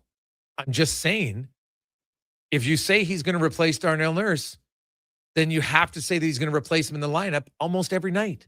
And that's one thing that he hasn't been able to do. Now, maybe he's the Brent Burns. Right? Go look at Brent. Brent Burns can't miss a game now to save his life. He's in there all the time. Right? Over 1,000 consecutive games. But go look at early in Brent Burns' career. It wasn't tracking that way. You never thought it would happen. Brent Burns was a guy early in his career who missed 10 games, 21 games, 32 games. Right? He actually, in 2012-13, he missed 18 games. Then he missed 13. And then after that, he hasn't missed a game since. Since 2014-15, he hasn't missed a game. But prior to that, he had missed a lot of games. So maybe Walman, maybe he gets better. But I'm just saying, skill-wise, there's lots I like about Walman, but he's not physical. Right? He has 24 hits in the 68 games with Edmonton. In that time span, Nurse had like 2 hits a game. Walman has like a half a hit a game. So he's not going to replace his physicality. He shoots the puck better. He moves the puck better. I like his hockey sense better.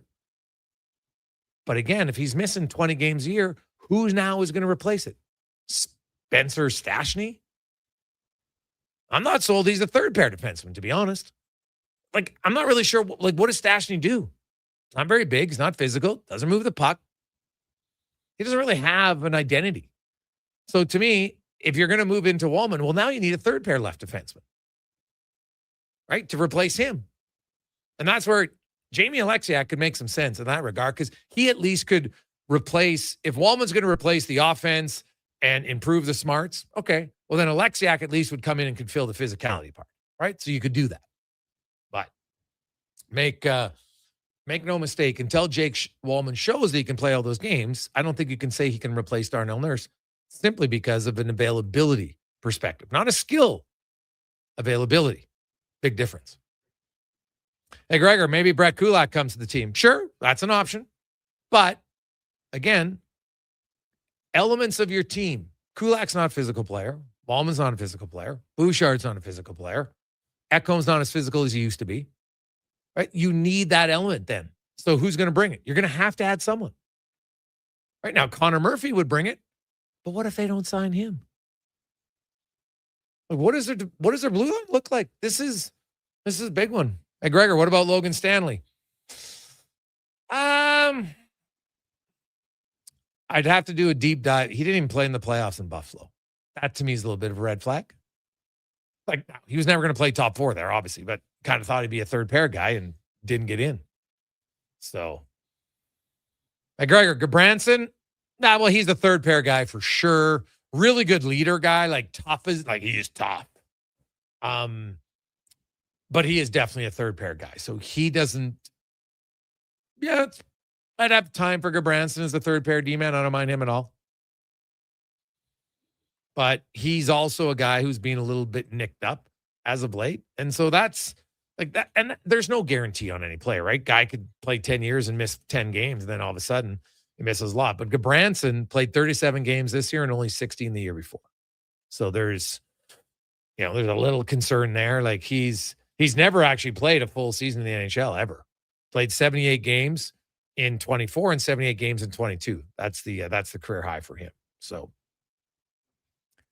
he is 34 for 35, I think, somewhere around there. But As a third pair guy, I'd have some time for him. Really good human, like really good human. It's one of the guys, when you talk about players who rave about guys, he's one of those guys. So, and hey, at the end of the day, you need talent too. But there are some other intangibles that have value. That's the old report brought to you by Go Auto. We'll return. Dave Naylor. Next, Gregor Show, Sports 1440, sports1440.ca, YouTube, Facebook, X, and Instagram, brought to you by PlayAlberta.ca. When your project can't afford downtime, call Japa Equipment Rentals. From excavators and wheel loaders to compaction equipment, Japa has the machines you need. Trusted since 1972. Visit JapaEquipment.com or stop by our Edmonton or Calgary locations. Cheering on Canada, Mexico, Australia, France, England, Brazil, Germany, Spain, and the rest of the world at the Druid Irish Pub. Your World Cup headquarters. Wear your colors, cheer on your team, and enjoy $6.50 Heineken every game. Plus, your chance to win a ton of World Cup merch, including hoodies, jerseys, soccer balls, and more. The Druid Irish Pub, your World Cup headquarters. Bringing Edmonton together, one soccer game at a time. The Druid Irish Pub. Cheer with us in the Mercer Building across from Rogers Place and Ice District. At Hughes, it's all about getting in and out quick and clean. No cash, no problem. With Hughes' new tap and wash system, all you need is your debit or credit card to get your vehicle sparkling clean. Find us at HughesCarWash.com. Hi, Mike here from Northgate Chevrolet Buick GMC. This deal is only good till 6 o'clock tonight. We need your credit card to hold the color. Hold the color. Summer package. Winter package. And the ever-famous re-PDI fee. I gotta pay you to rebuild the car? Does this sound familiar? At Northgate, we do things differently. We offer 0% financing, a great selection of new, pre-owned vehicles. So if you'd like to do business a different way, stop in and see us today, 13215 97th Street, or visit us online at northgategm.com. You're in Northgate country.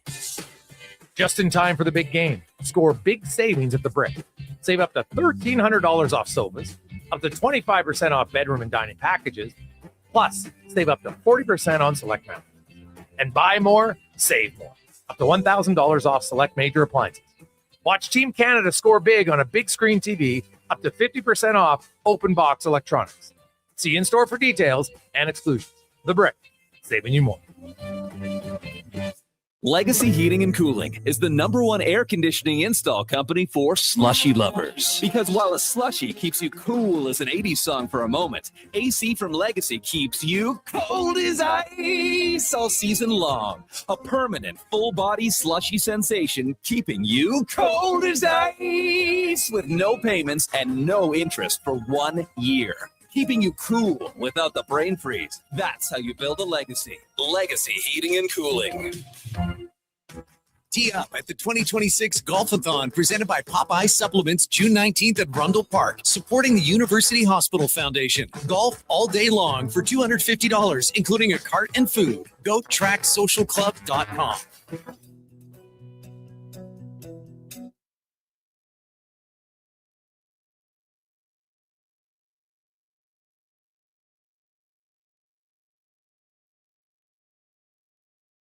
His builder changed from season to team. I don't even know what that means, nor do I care. Portions of this hour brought to you by the Druid Irish Pub, Edmonton's favorite soccer home. The Druid Irish Pub is back in the Ice District across from Rogers Place. Watch all games with $6.50 Heineken only at the Druid Irish Pub. The Jason Gregor Show, the best of Edmonton sports talk and beyond. This is Sports 1440. Presented by PlayAlberta.ca, Alberta's only regulated online gambling website.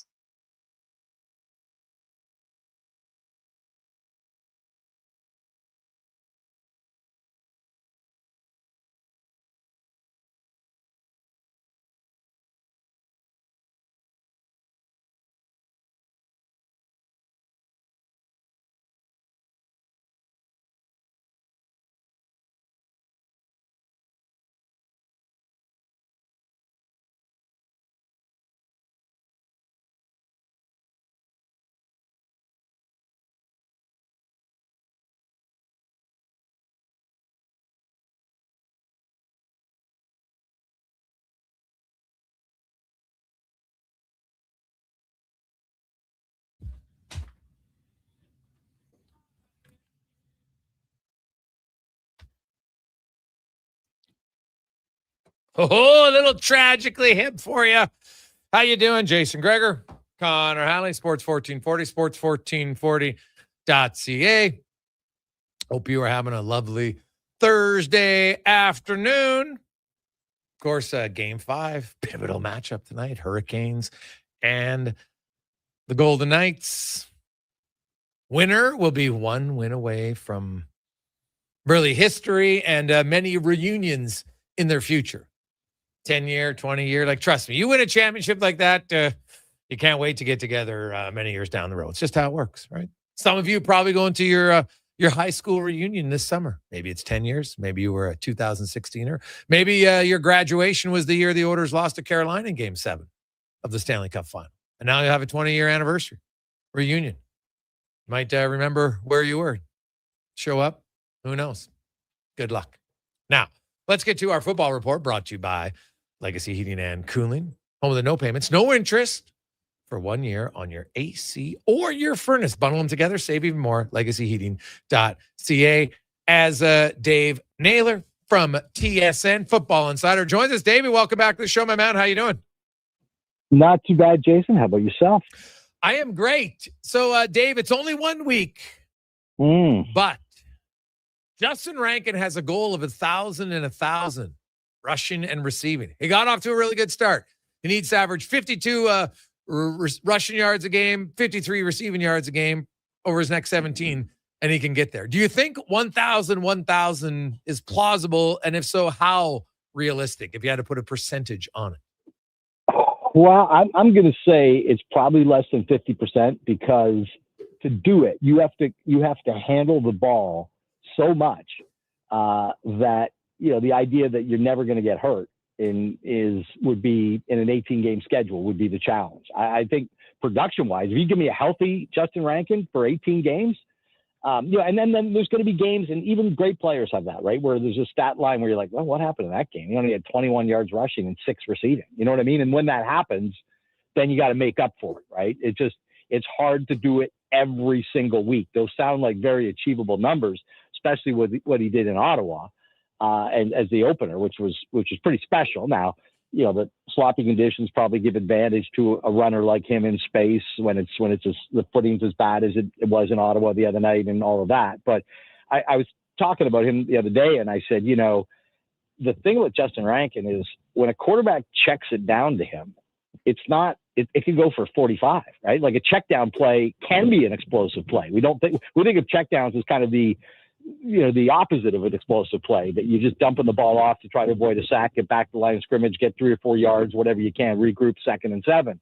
But with Justin Rankin, it can go, you know, that's the part that makes it doable, is that, you know, he can get 50 yards on 2 catches, you know, or 3 catches. He doesn't have to be a high volume receiving guy, you know, to be able to get those kinds of numbers. So yeah, it's funny. I was telling a story I was on Ottawa radio earlier this week. And I said, you know, I was on Edmonton radio late last season, and the host asked me, did I think Justin Rankin should get consideration for most outstanding player? The host was you. And at the time, the question kind of struck me as a little bit outlandish. And I got off the air with you, and I kind of dug into the numbers, like, you know what? That's not an outrageous question. and since now we're, you know, and I think part of it is that, you know, when the way the Elks got off to the start last year, and, you know, they were really playoff competitive. I mean, sometimes individual performances kind of get glossed over a little bit, but he is certainly, it sent me scurrying to see what his odds are right now for most outstanding player this week. He's 19-1. So that's not bad odds, I would say. Yeah, no, it's not bad odds. Like, I know it's hard for a running back to win it, but if you got 1,000, no one's ever done it. That could get him in the conversation at least. It would put him in the conversation. And you need a year where a quarterback doesn't throw for 5,700 yards or something, right? Like that's the other thing. You can still get beat out by a guy who just has an unreal quarterback year. It takes a bit of, you know, some of it's out of your control. But I mean, that was a goal that Andrew Harris had, you know, when he was at his peak. Yeah. You know, because he could catch the ball pretty well. He wanted to try to do 1,000. And I can't recall why, but my sense is that availability, you know, especially it wasn't early in his career, right? It was in the kind of final third. And as tends to be with running backs on the back end of their career, availability can be a bit of an issue. it's really hard to get a great evaluation when you're in a monsoon and it's pouring rain. Yeah. But, Edmonton, hey, they just needed a win. And obviously they got that win.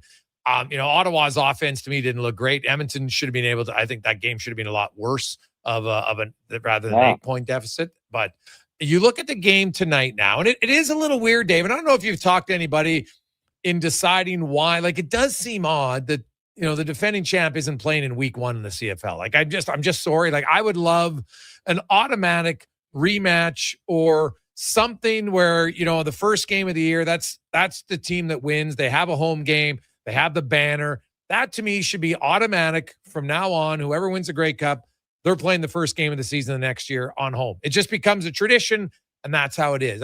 It felt odd to me to not have the defending champs playing in the opening week.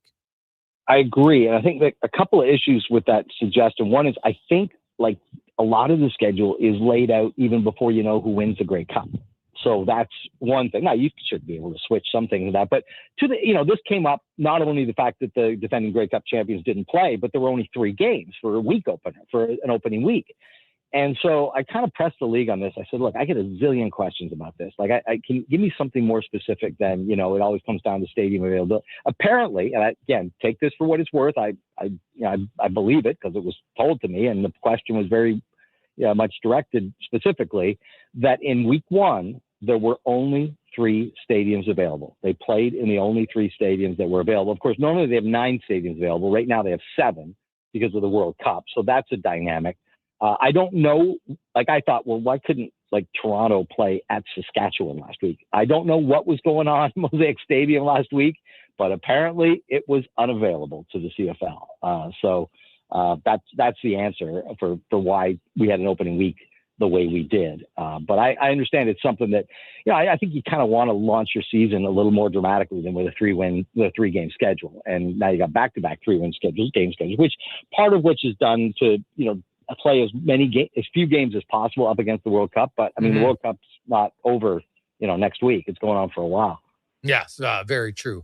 But, you do look at what's your expectations of, we're going to see BC and Saskatchewan. They would seem on paper as the 2 top teams in the West. Is there one you like better than the other? I like BC because they were just on such a roll last year. Like that second half of the season, it felt like if you didn't put up 30, 35 points against them, you're going to lose. Nathan Rourke was in a zone. I mean, and think about how it ended, right? Like BC had the lead on the road in the West Division final. Sask, drives down the field, and it's a final, it's a buzzer shot basically to beat them. So the margin between these 2 teams was pretty narrow last year.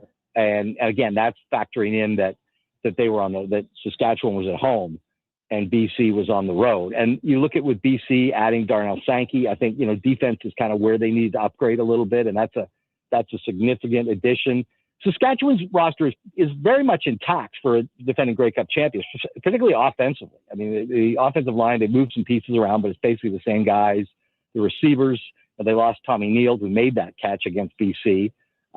But they, kept, and they lost Dante Myers to the NFL. But, offensively, it's very much status quo. And defense on the back end, their 5 members of the secondary are the same 5 from last year. So they've got some turnover at linebacker, but Jameer Thurman's still there. They got some turnover at defensive line, but Mike Rose is still there. So they managed to kind of come through it, I think, pretty well. The tricky thing about the West, and somebody sent me a note today, just said, hey, I just noticed that the Saskatchewan's win total for the year is 9.5. That seems really low. What do you think? And I said, well, yeah, it does seem low, but I think you have to be aware that there's a sense that the West may really beat up on each other this year, right? Because who's the weak sister in the West? I mean, Calgary led the division for most of last season. Saskatchewan won the division and won the Grey Cup. I just told you, I think BC is a little better than Saskatchewan coming into this year. And Winnipeg, the challenge for Winnipeg is going to be, I think, sustaining it. Willie Jefferson looked great in week 1. Zach Caleros looked great in week 1. But, that with those guys in their respective ages over the course of a season, what do you get? And with Zach, I think it's, question of availability. Is he going to play 18 games? Probably not. And behind him, they have Taylor Elgersma, who's, never played a CFL game that mattered, and had a relatively impressive training camp with the Green Bay Packers last year. But I often say that, like, since Russ Jackson, like, there has not been a U Sport quarterback who's grabbed a starting quarterback role and held it in the CFL. So history is kind of on his side against him on that. So I think there's some vulnerability with Winnipeg. But again, week number one, they looked really strong, and then you come to Edmonton, who look at their second half of the season. I mean, if you take the first 6 weeks away, because they were, as bad as they were on offense the first 6 weeks last year, they were worse on defense. I mean, it was atrocious. And, they really improved. And I think, now they get a win, which has been the issue at Edmonton is, bagging a win early in the season. Now they got that. I think they're going to be competitive. So I think you could have a West Division where, nobody really runs away with it. You might not have, a 13, 14 win team. You might have a lot of teams, clustered around 10 wins, just when you look at it right now, because I don't see a team, again, teams can be vulnerable because of injury, but right now I don't see a weak sister, in the West Division.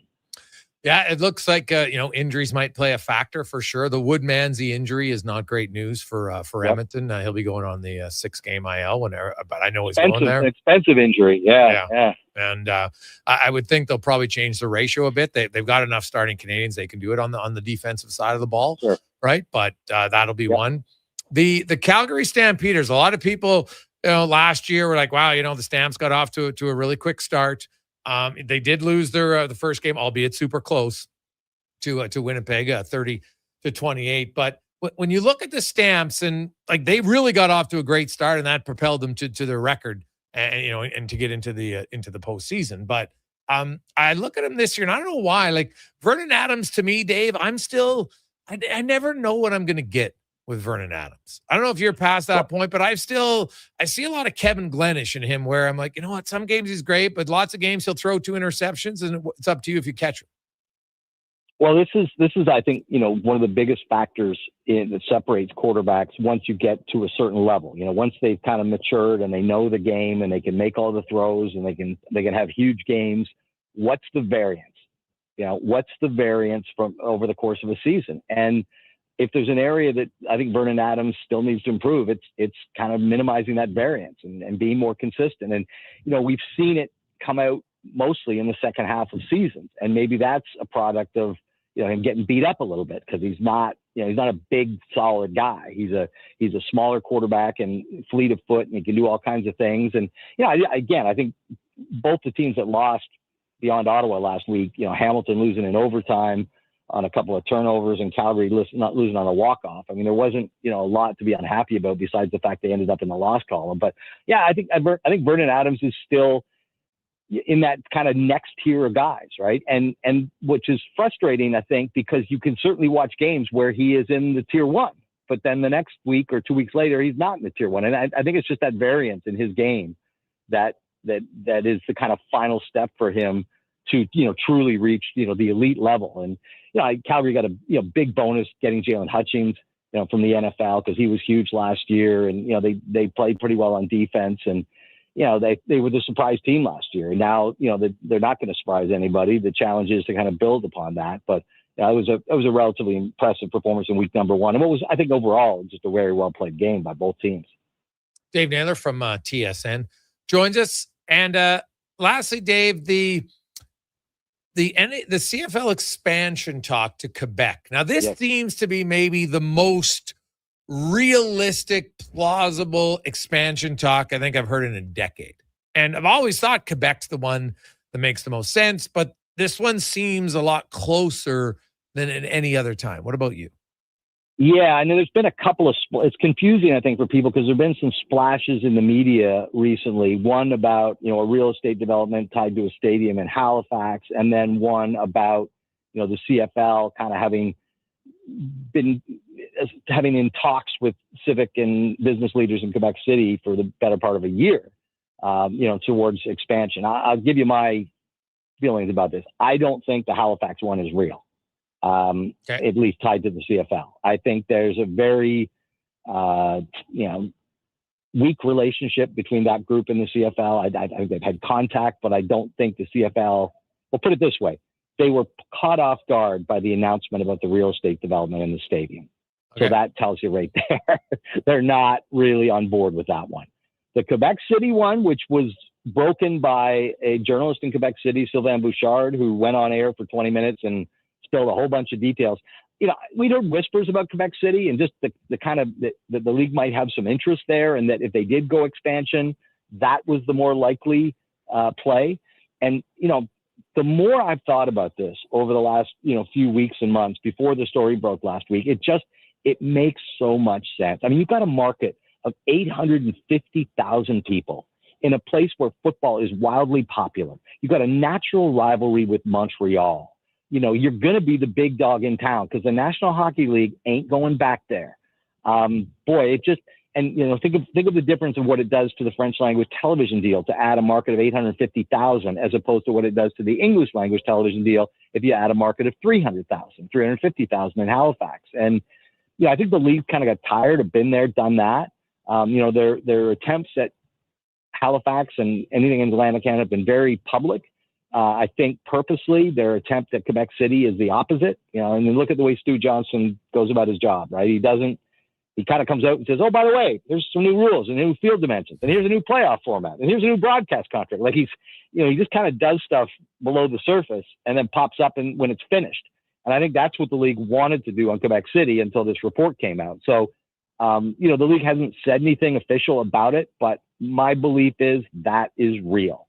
And the question that I think is really interesting, because one of the things about Stuart Johnston, we know he likes to work fast. He's not a long timeline kind of guy, is could you play at that stadium at Laval while you're building a new one? Because if you could, and that place seats 15 to 20, not seats, sorry. It has a capacity of 15 to 20, but a lot of those are people standing around the field. So I don't know how viable it is, even on an interim basis for a Canadian Football League team. It certainly can't be a permanent home. The Laval thing comes up, and this has always been the counter. Oh, no. It's a Laval town. Don't even think about it. Now, no, well, hold on a second. It's a market of 850,000 people where they play 4 regular season games a year, which are attended by anywhere from, depending on the opponent, 10 to 20,000 people, 20,000 maybe when it's Montreal. But to say in a market that big that there's no room for a CFL team because there's 4 U Sport regular season games a year, I mean, that just doesn't pass the logic test to me. Unless 150,000 people are attending those games, and let's be honest, a lot of them are students that aren't necessarily your market for a CFL team. So the more I think about this, the more I think it makes a lot of sense. And I think it could happen sooner than people think. All right. Well, you get moving on it. Maybe it's a 3-year thing, which would be great, because if they do go back to 10 teams, there's only going to be 1, maybe 2 bye weeks max. It definitely won't be 3. Yeah, I think they'll get rid of 3. I think I thought they might go to 1, which was kind of what I'd heard. But now I heard if they go to 10, they might not, because some of their sponsors don't necessarily want to see the schedule go from 21 weeks to 18. You know what I mean? Hey, wait a minute. I want to get 18. I want to get 18 weeks exposure, not 21. So there's always factors you don't think about. Like once sponsors are paying for 21 weeks, they don't necessarily want to go to 18, but they might be willing to go to 20. Yeah. No, that's fair. Totally fair. Dave, great stuff as always, buddy. Have yourself an awesome day. Hey, I always enjoy joining you, Jason. Thanks so much. There you go. That is Dave Naylor from TSN. Quick break. We'll come back to 5 questions on the Gregor Show, presented by PlayAlberta.ca. With Play Alberta, backing the home team goes beyond the bets. That's because your picks have provincial impact. Play Alberta is the only app in the province that puts all revenue directly back into supporting programs and services that Albertans rely on every day. By investing in the General Revenue Fund, every play, bet, and buy made on Play Alberta helps make a difference across the province. Visit playalberta.ca/Gregor to learn more. That's playalberta.ca/Gregor. Must be 18 plus to play. If you gamble, use your game sense. You see it? Fusion Promo Marketing can make it. Fusion makes high-quality, memorable promotional products for businesses, sports teams, and corporate events. From vision to reality, get noticed and remembered. Fusion with a Z. Promomarketing.ca. You may get up early, But more than likely, the team at GS Construction have already gotten up before you, grabbed a coffee, headed to the site, and started their day. So while Edmonton wakes up, GS crews are already underground, quietly keeping things moving, upgrading, and laying the new underground infrastructure for our growing city. If you're the kind of person who goes to sleep with their steel-toed boots on, GS Construction wants to hear from you. We're looking for a maintenance foreman as well as a building and yard attendant. Visit gsconstruction.ca for more. Mr. Rooter buries evidence in the desert. I didn't mean to do it. I was forced into it. Yeah, forced. But now, no one will ever know. You've done well, Mr. Rooter. You did something awful, but you covered your tracks. It's done. The last transcript that shows I did a semester of electrician school. Uncover evidence of the proudest plumber, Mr. Rooter. Our new McCafe crafted sodas just drinks or something more. Like Sprite Berry Bliss, Creamy Strawberry Coke, and Orange Dream. All swirled with fizzy flavor and topped with silky cold foam. Only at McDonald's. At participating McDonald's restaurants in Canada. Attention Alberta construction pros. For over 50 years, Japa Equipment Rentals has been your go-to for top-notch equipment and stellar service. Whether you need rentals or expert maintenance, we've got you covered. Stop by our Edmonton or Calgary locations today. Cattail Crossing Golf and Winter Club. Fun and friendly with morning rates Monday to Thursday. Just $65 for 18 holes with cart. $55 for seniors. Includes a $5 food voucher for dining at Cattail's Out of Bounds restaurant. There's early bird golf Saturday and Sunday. $50 for 9 holes with cart and snack voucher. 9 and dine Fridays after 4. $130 per pair for 9 holes cart and a $40 Out of Bounds gift card. Plus, Glow Golf every second Friday and bring your dog golfing on Mondays. Visit cattailcrossing.ca. The funny thing about hitting the road to leave it all behind is you don't really want to leave it all behind. So Sherwood Honda has the SUV with plenty of room for all you want with you. Think Honda CR-V, the Honda Pilot, or maybe even a Ridgeline truck. With this kind of lineup, you can go where you want and bring all you want with you. You sure would make it easy to leave your cares behind by starting at Sherwood Honda.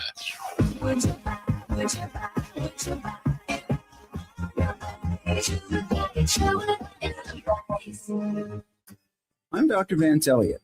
The goal of every one of the thousands of hair restoration procedures I've performed is a full, natural-looking head of hair. I work directly with my patients for the consultation, the procedure, and the follow-up, so we can achieve the best results possible. When people see what we accomplish, I don't want them to think, "Wow, great hair transplant." I want them to think, "Wow, great hair." Go to drvanceelliott.com and contact us today.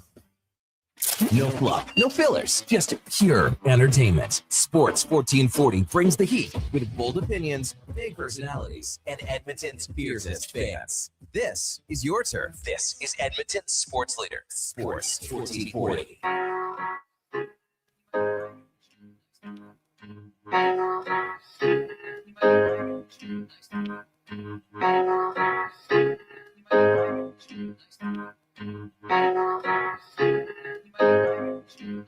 We've come a long, long way together.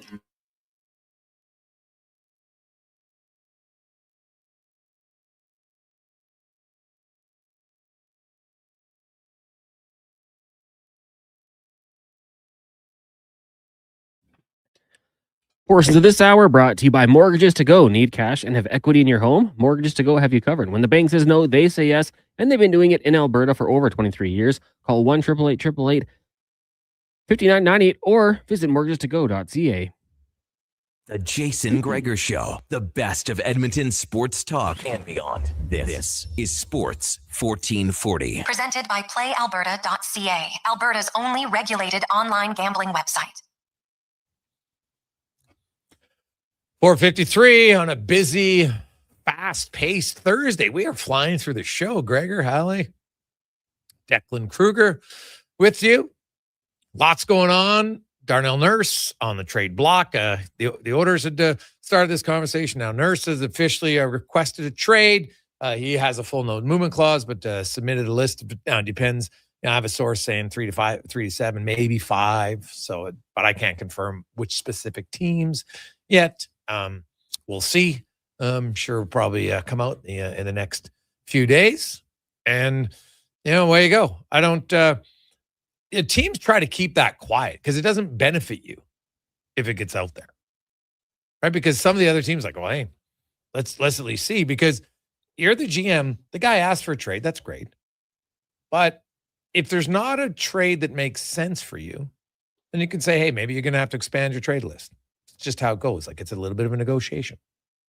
833-401-1440, 833-401-1440. It's a Gregor Show presented by PlayAlberta.ca, as it's time to get to 5 questions brought to you by The Brick. The big savings deal is on right now. 40% off mattresses. You get over 1,000% off appliances and more. Stop in The Brick and thebrick.com.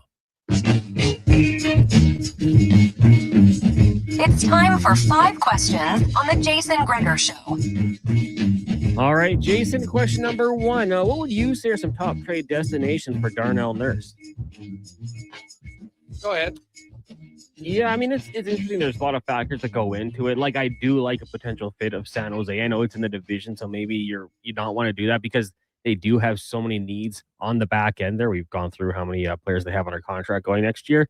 But let's say the Oilers want to ship him out east. There's a little bit of a relationship with Dubas, who is also his GM with the Sault Ste. Marie Greyhounds, right? So, I don't know. Let's just say the Pittsburgh Penguins as a pick. What do you got?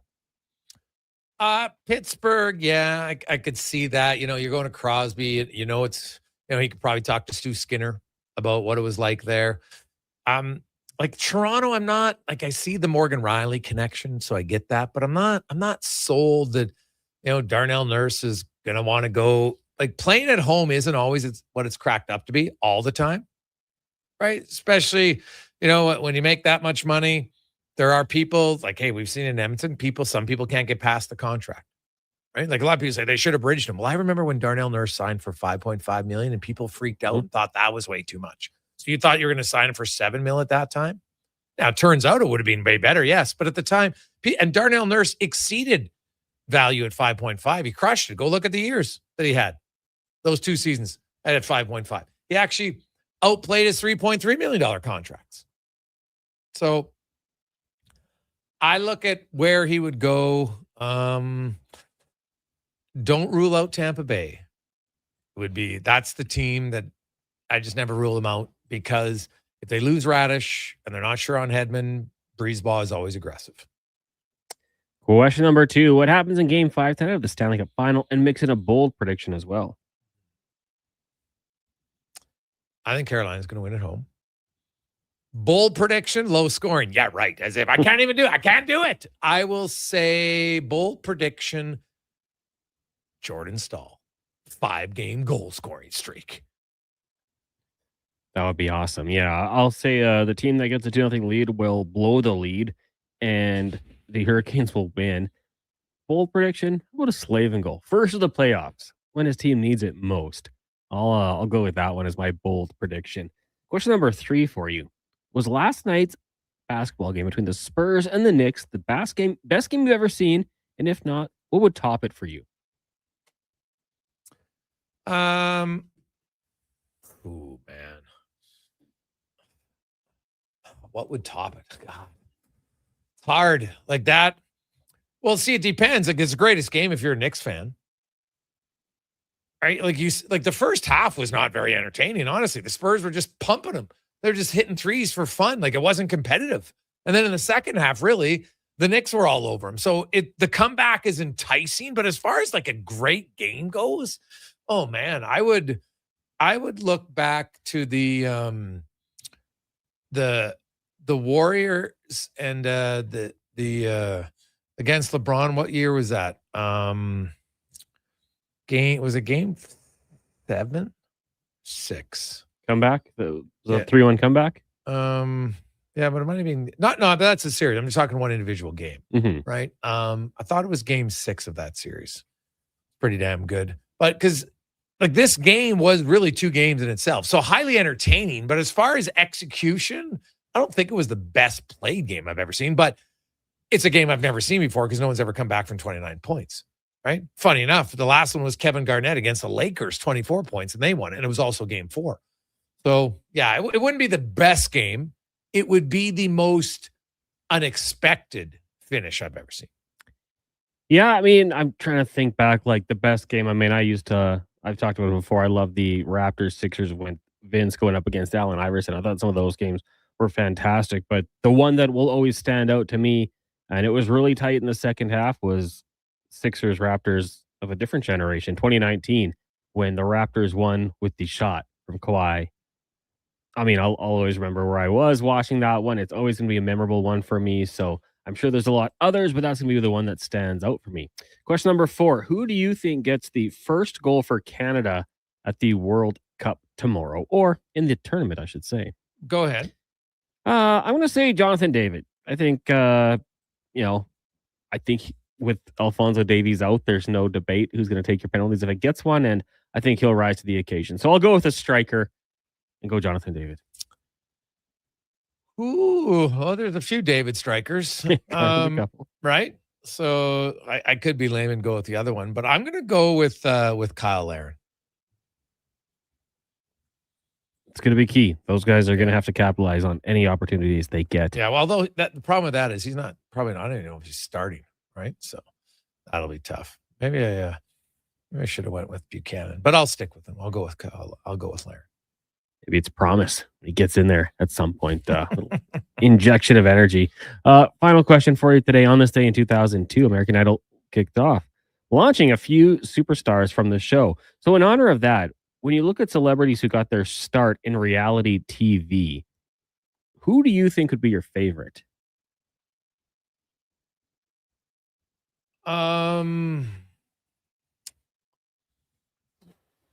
Reality Oh God, I'm not a huge reality guy, if I'm being honest. So I guess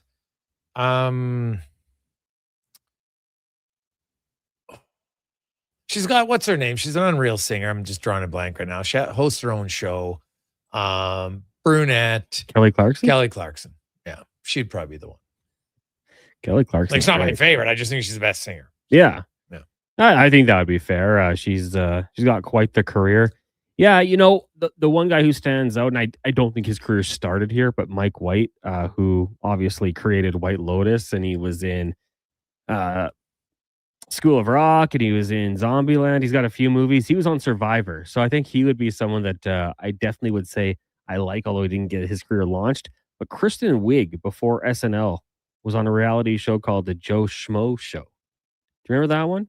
Yeah, I do remember that show. I think that would be the one that I would say. She's pretty funny on SNL. She had a really long run, so I'll throw her out there. All right. Not bad. There's I'm trying to think of did Colbert start on a reality show? Juliana Hough, she's had a pretty good career from wasn't she on Dancing with the Stars? Yeah. Right? I'm just trying to think of other names that were even on it. Yeah, you mentioned White. What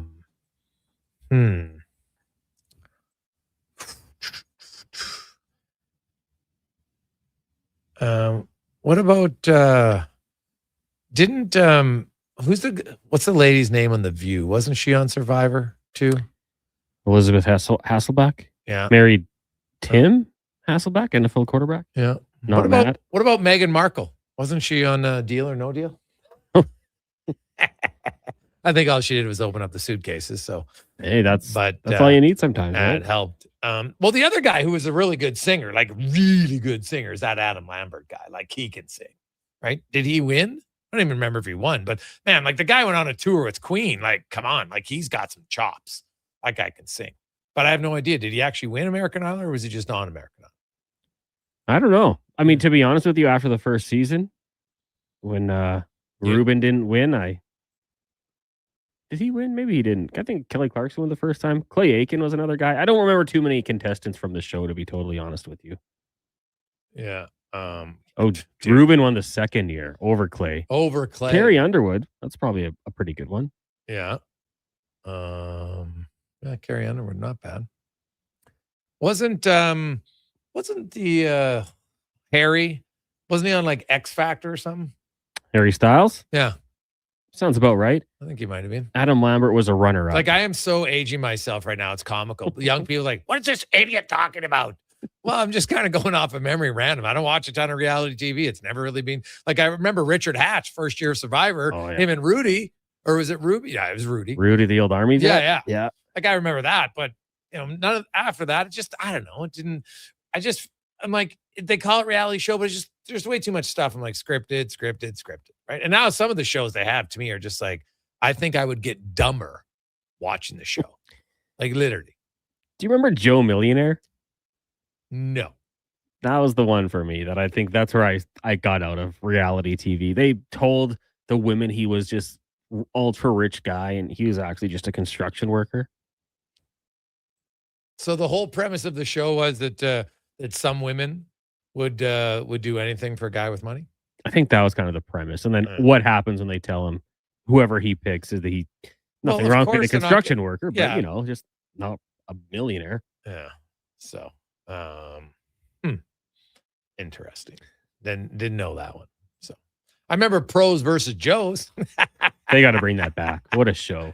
That was so good because like, seriously, there's still people that will tell you, oh, I could get points playing with McDavid. I'm like, dude, you would get demolished your first shift. What are you talking about? Right? Like I've seen guys who played like midget now, U18, and that was the highest level they played. And they still believe, I could do it. I'm like, dude, you could barely get up and down the ice at like tier 2 U18. Stop it. It's not that easy. Stop it. Let's take a quick break. Speck will join us next on the Gregor Show after Connor Halley in the Sports 1440 update brought to you by Northgate Chevrolet Buick GMC. Their biggest sale of the year is on right now. The June Road Trip Ready event. Not only get great price, you can also win free gas for the summer, weekly prizes, detailing packages, free tires, and more. Check it out, northgategm.com. This is the Sports 1440 update. In case you missed it, longtime Oilers defenseman and assistant captain Darnell Nurse has requested a trade for multiple reports. The 7th overall pick in 2013 finished last season with 7 goals, 24 points in 82 games played. On the ice tonight, Game 5, Canes and Knights from Raleigh, North Carolina. Puck drop 6 o'clock. That series tied at 2 games apiece. World Cup getting going today. Mexico blanks South Africa 2-0. At 8 o'clock, you got Czechia and Korea from Guadalajara. Major League Baseball, one game underway right now in the second. Dodgers and Pirates are scoreless. Later tonight, Braves taking on the White Sox. And the Orioles host the Mariners earlier today. Tigers speeding up on the Twins 11-0. Cubbies over the Rockies 9-3. The Rangers double up the Royals 4-2, and the Mets got past the Cards 5-4. Week 1 of the CFL gets going tonight. Winnipeg taking on the Ticats. Kickoff 6:30. And in town, the Riverhawks taking on Victoria one more time. First pitch 7:05 from Remax Field. Coming up in hour 4 of the Jason Gregor Show, we'll be joined by Mark Spector of Rogers Sportsnet. We'll hear Cam Tate's 2-minute warning and get to the stats of the day. I'm Connor Halley. This has been a Sports 1440 update. Sports 1440 in West Edmonton Mall and Wetaskiwin. CKJR is a Stingray radio station. Download the free radio player app and listen wherever you go. Noodle, noodle, noodle, noodle, noodle, noodle, noodle, noodle, noodle, noodle. Noodle, noodle, noodle, noodle, noodle, noodle, noodle, noodle, noodle, noodle.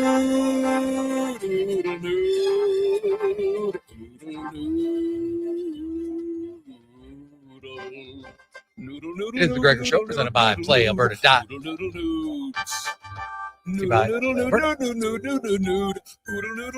Troll low down to Oodle Noodle tonight because dine-in is open. Hope you are happy. Are you a skilled laborer? All-Star Construction wants to talk to you. A heavy equipment operator with Traco or backhoe experience, All-Star Construction wants to talk to you, too. With work in and around Edmonton for local land developers, All-Star Construction offers year-round employment. Whether it's power, gas, or telecom, developers rely on All-Star Construction to get the job done. So if you're a skilled laborer or a heavy equipment operator with Traco or backhoe experience searching for work, search All-Star Construction on Indeed. Just in time for the big game, score big savings at the Brick. Save up to $1,300 off sofas, up to 25% off bedroom and dining packages, plus save up to 40% on select mattresses. And buy more, save more, up to $1,000 off select major appliances. Watch Team Canada score big on a big screen TV, up to 50% off open box electronics. See store for details and exclusions. The Brick, saving you more. Hey there, I'm in the Fountain Tire sidecar, making a list of the things I'm doing this spring. 1. Saving you money, with up to 20% off select tires until June 13th. 2.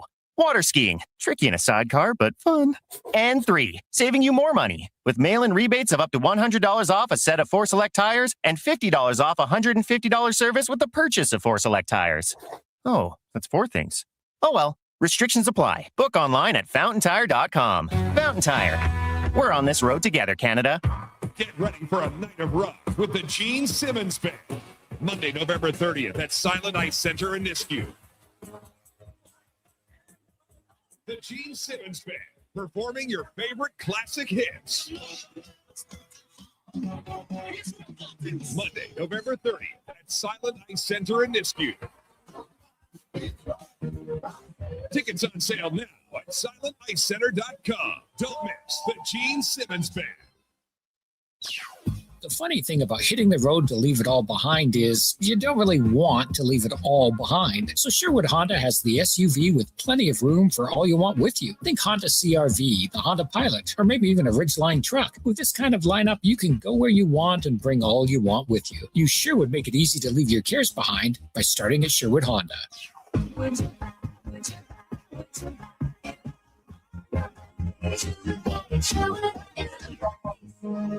Tired of the rough ride? Alberta used to be a leader in highway planning and construction, but years of neglect and cuts to maintenance are showing. You can see it, and your vehicle is feeling it. Infrastructure can last for years with a little TLC, but when repairs are deferred, minor issues become major reconstruction. We need action and a reliable capital plan. Contact your MLA and demand stable infrastructure funding. Find out how at fixourroads.com. A message from the Alberta Road Builders and Heavy Construction Association.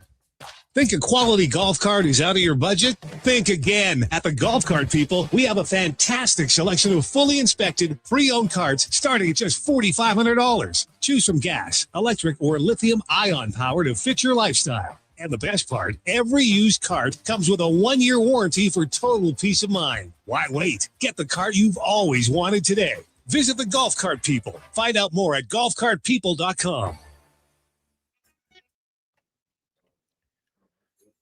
Portions of this hour brought to you by 01 Athletic Care, Edmonton's multidisciplinary health clinic at West Edmonton Mall. Physicians, physio, massage, sports psychology, and more. One team, one roof, one plan. Look now at 01.ca. That's ZERONE.ca. The Jason Gregor Show, the best of Edmonton sports talk and beyond. This is Sports 1440. Presented by PlayAlberta.ca, Alberta's only regulated online gambling website.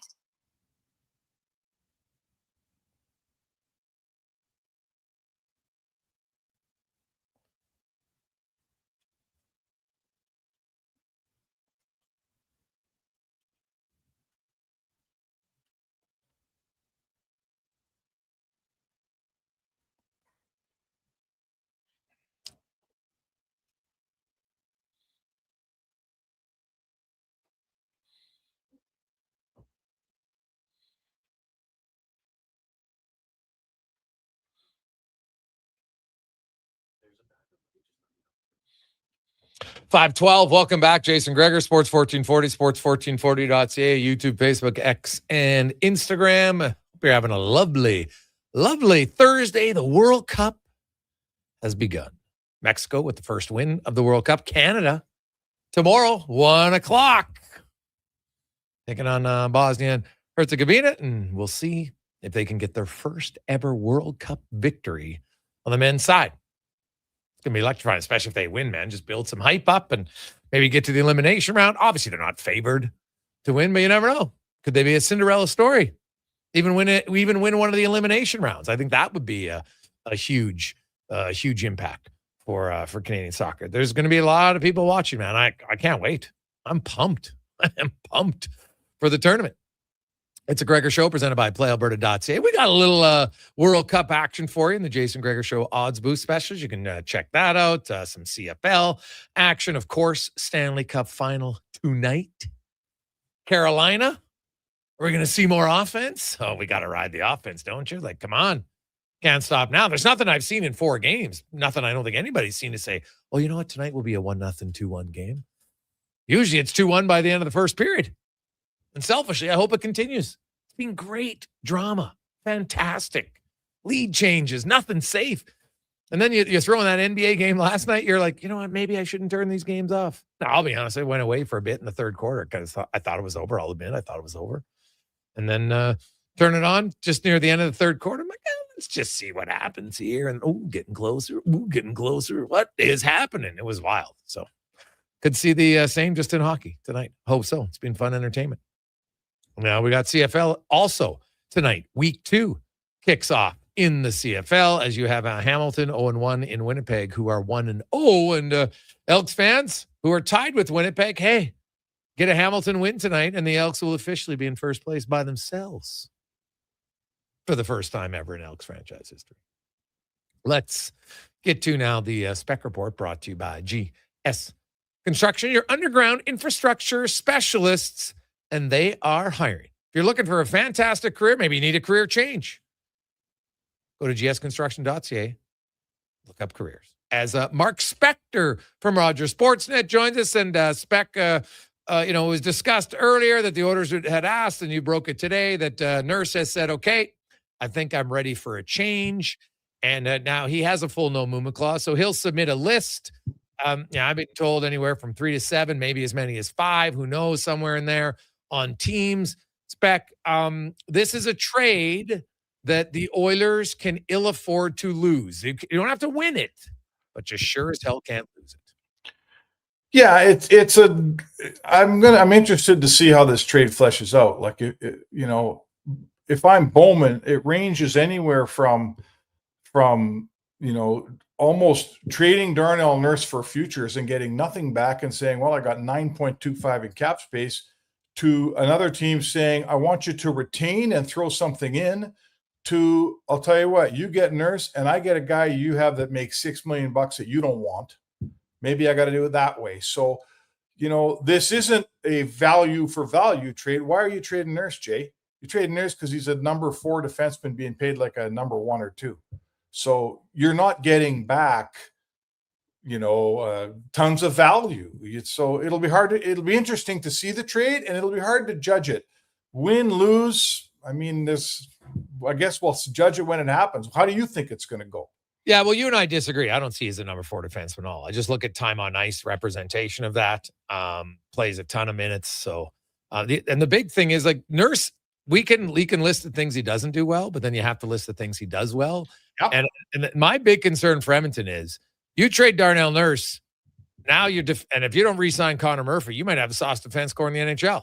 So, you got to, if they trade Nurse, which obviously is going to happen, I think they got to look at bringing in a guy like Alexiak, who obviously would be in the free agent, because now he's not a top pair guy. He's probably a number 5, but at least he could fill the big physical element, right? So you might need, and Wallman, if it can stay healthy, and that's a big if, but if he can stay healthy, he can fill the offensive side of the game, right? Moving the puck probably a little bit better than Darnell Nurse does. So he can fill out that, but he doesn't have the same history of being able to stay in the game as long as Nurse. So I look at Edmonton, and people thought Seth Jones had no value. Go back and read the stories before Seth Jones. He is terrible in Chicago. He's brutal because look at his analytics. I'm like, yeah, he's on a terrible team, man. You think like one guy's going to have great numbers when the team's terrible? It's not going to happen. Mm-hmm. And so Jones got you a starting goaltender, which is worth quite a bit. And like a good look at Spencer Knight's numbers last year, man. Like, he was elite on a brutal team. So Nurse will have value. The salary cap continues to go up. The 9.25, obviously when the cap is 114 and then 113 million, looks a lot different than when the cap is 88 million. That's just a fact, right? Yep. So I don't know if you have to, they'll probably have to retain some. They definitely shouldn't be retaining a lot if they're not getting much in return. If they don't get much in return, then I sit on it. I wait until I have a trade that at least keeps my team competitive. If I'm making a trade that takes me a big step back just because it frees up cap space, that doesn't help me in a time where there's not a lot of quality players to fill the cap space with on the free agent market. Well, I mean, you're filling it with. Let's make our assumption here that you're going to sign Connor Murphy. Let's just say that for the sake of this conversation, and I know might be a big if. If I've got Evan Bouchard and I've got Matthias Ekholm, and I've got Jake Wallman, and I've got Connor Murphy. Well, I think I've got 4 top 4 defensemen there. Is that fair? Right? I got 4 top 4 guys. You know, I'm not telling you they're the best top 4 in the league or any of that. Everybody's got a hole in their game. I get all that stuff. At least I'm going to camp with 4 top 4 guys. I got Emberson. He's a solid third pairing guy. So really what I need back, do I want, Cale Makar back? Yeah, I want Cale Makar back. But in reality, I really just need, a second to third pairing left shot defenseman that I like. And if it's a third pairing guy, that's okay, because then I'm going to bring back a guy like, let's say you bring back a guy like Nick Seeler, who would be a third pairing guy that doesn't make that much money. I think it starts with 2 with Nick Seeler. I should check. But now I've got $7 million in cap space, right? And cap space is king. Like, the Oilers are capped out, man. And a lot of the good teams are. So then you go to the market. And if you feel you need a defenseman, you go find one, right? So there's a real sliding scale on this trade for me, Jay. It's if I have to retain, then I better be getting something good back. If Stan Bowman has to take back a player that maybe he doesn't necessarily want that much, that makes a bunch of money, well, then, I'm not retaining anything. So there's a lot of options to make this trade happen. But the big one here is the 9.25. That puts Stan Bowman in a position where he may have to throw in some retention or take a player he doesn't want. It's not that easy moving a second pairing defenseman that makes 9.25. It's not that easy. No, definitely not that easy. Cap space, little bit now, but I don't know if cap space will be king for maybe the 10 teams that are going to spend to it. I just think as the cap keeps going up, like look at last year, we saw way more teams away from the cap, and that was at 95. Now it's at 104. Like you're not going to have all these bottom teams coming up to like. Hold on. If he's got a 5-team no trade list, though, now I'm asking you: are any of those teams? Are they all teams that spend to the cap? Are they all competitive teams? Because teams that are going to win are all spend to the cap. So I have a hard time thinking on Darnell's trade list. There's some teams in there that need to get to the floor, because those teams are usually lousy teams, right? Oh yeah, no, they're not. No, Nurse isn't going to a team like that. I would agree wholeheartedly. Right. Like I don't see that at all. But like you look at teams and who.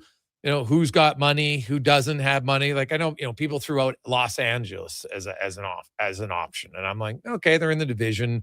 I know, hey, there's Ken Holland. So I think people like to connect dots automatically. Like they said LA and Pittsburgh. Oh, shocking. The two GMs that he's worked with before in junior in the NHL. Like, come on. Yeah. And that might be it. It might be a comfort level thing for sure. So, but like the Dylan Larkin thing last week, Spec, you give your trade list. It doesn't force the team to have to do it.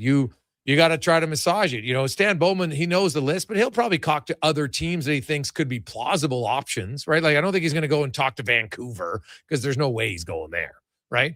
But maybe if, Utah isn't in his top 5, maybe all of a sudden, but, maybe they're appealing, right? Like, you never know. So, well, listen, the pressure's on. Like, this isn't a deal. I hear what you're telling me. You're saying that Stan should be in no hurry and he should wait around for the best deal. And if he has to expand the trade list.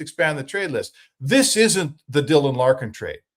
This isn't where some guy came to the team unexpectedly and said, "Get me out of here." And the team says, "Whoa." Steve Eisman says, I'll try to trade you, but I'm not taking a big hit just because you feel like leaving.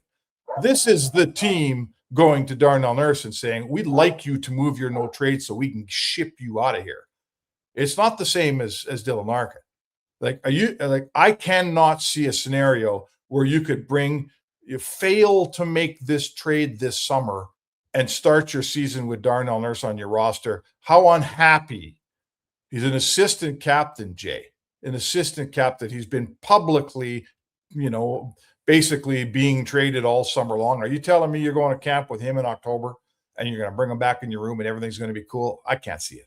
No, I'm not saying I bring him back then. I'm just saying I don't have to trade him by June 20th, right? Like you can take your time. There's going to be, once the season ends, which obviously we're a week away from, if not sooner, and we get to the draft, Spec, like Darnell Nurse getting traded at the draft seems very plausible to me. That's kind of the trade week, right? Before or after Is the July draft. 1st not your deadline? No. Come on. If I lose my second pairing defenseman, and let's say I got to take a winger back. Yeah. Say I make a trade, I get a winger back. I got to know that for July 1st. Well, you're trading him, right? There's nothing wrong with getting, if you can get a good defenseman in free agency, get the good defenseman and then worry about the trade later. I guess so. Yeah. Right. Like, I'm not going to say, well, we might not trade him, so I'm not going to get this guy. I'm like, if you think the guy's that good, because to me, the Oilers, like, here's the thing, Spec. It's June 11th. They still haven't signed Murphy. You trade Nurse, and what if you don't get Murphy back?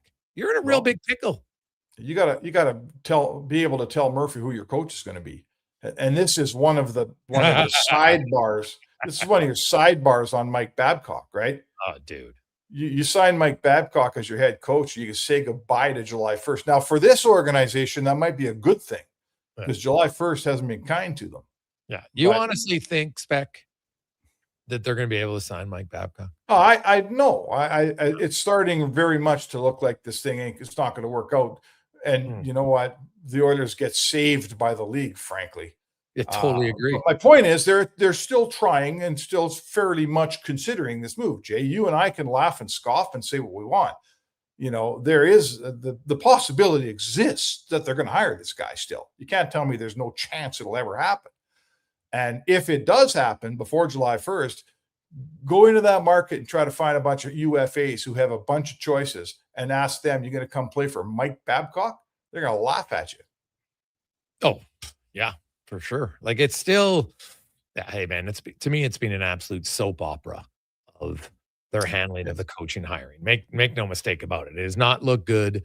The fact that the one guy you wanted can't even get acceptance by the league at this point, and it sounds like, it's getting farther and farther away. Like, what are you doing? Like, they're so focused on, we need a hard ass coach. We need a hard ass coach, that they've just kind of decided, like, sure, but maybe get one who's, able to coach in the league. Like, just a thought. Like, I don't know. It's and this whole thing with, like, let's reverse engineer this. They need a hard ass coach because their dressing room has become basically run by their top players. They need a hard ass coach to come in and reclaim that dressing room from the players who have been telling everybody who gets to play how much and where and with who. So if that's what we need, and that's why we need it, since when do we have these player sit downs with coaches? Brian Mashog reported the other day that not only did they sit down with Babcock, which I understand, right? Babcock's a controversial figure. You better make sure your players are on board with this cat. But they also sat down, as Mashog reported, with Laviolette. Like, what are we doing here? Who's picking the coach on this team, right? Are the players picking the coach? Because that doesn't work when the players pick the coach. So, I don't know. The players don't like the old coach. Now they're picking the new coach. I mean, who's running the show here, man? Totally agree, Spec. It is looking a little bit circusy right now. Yeah.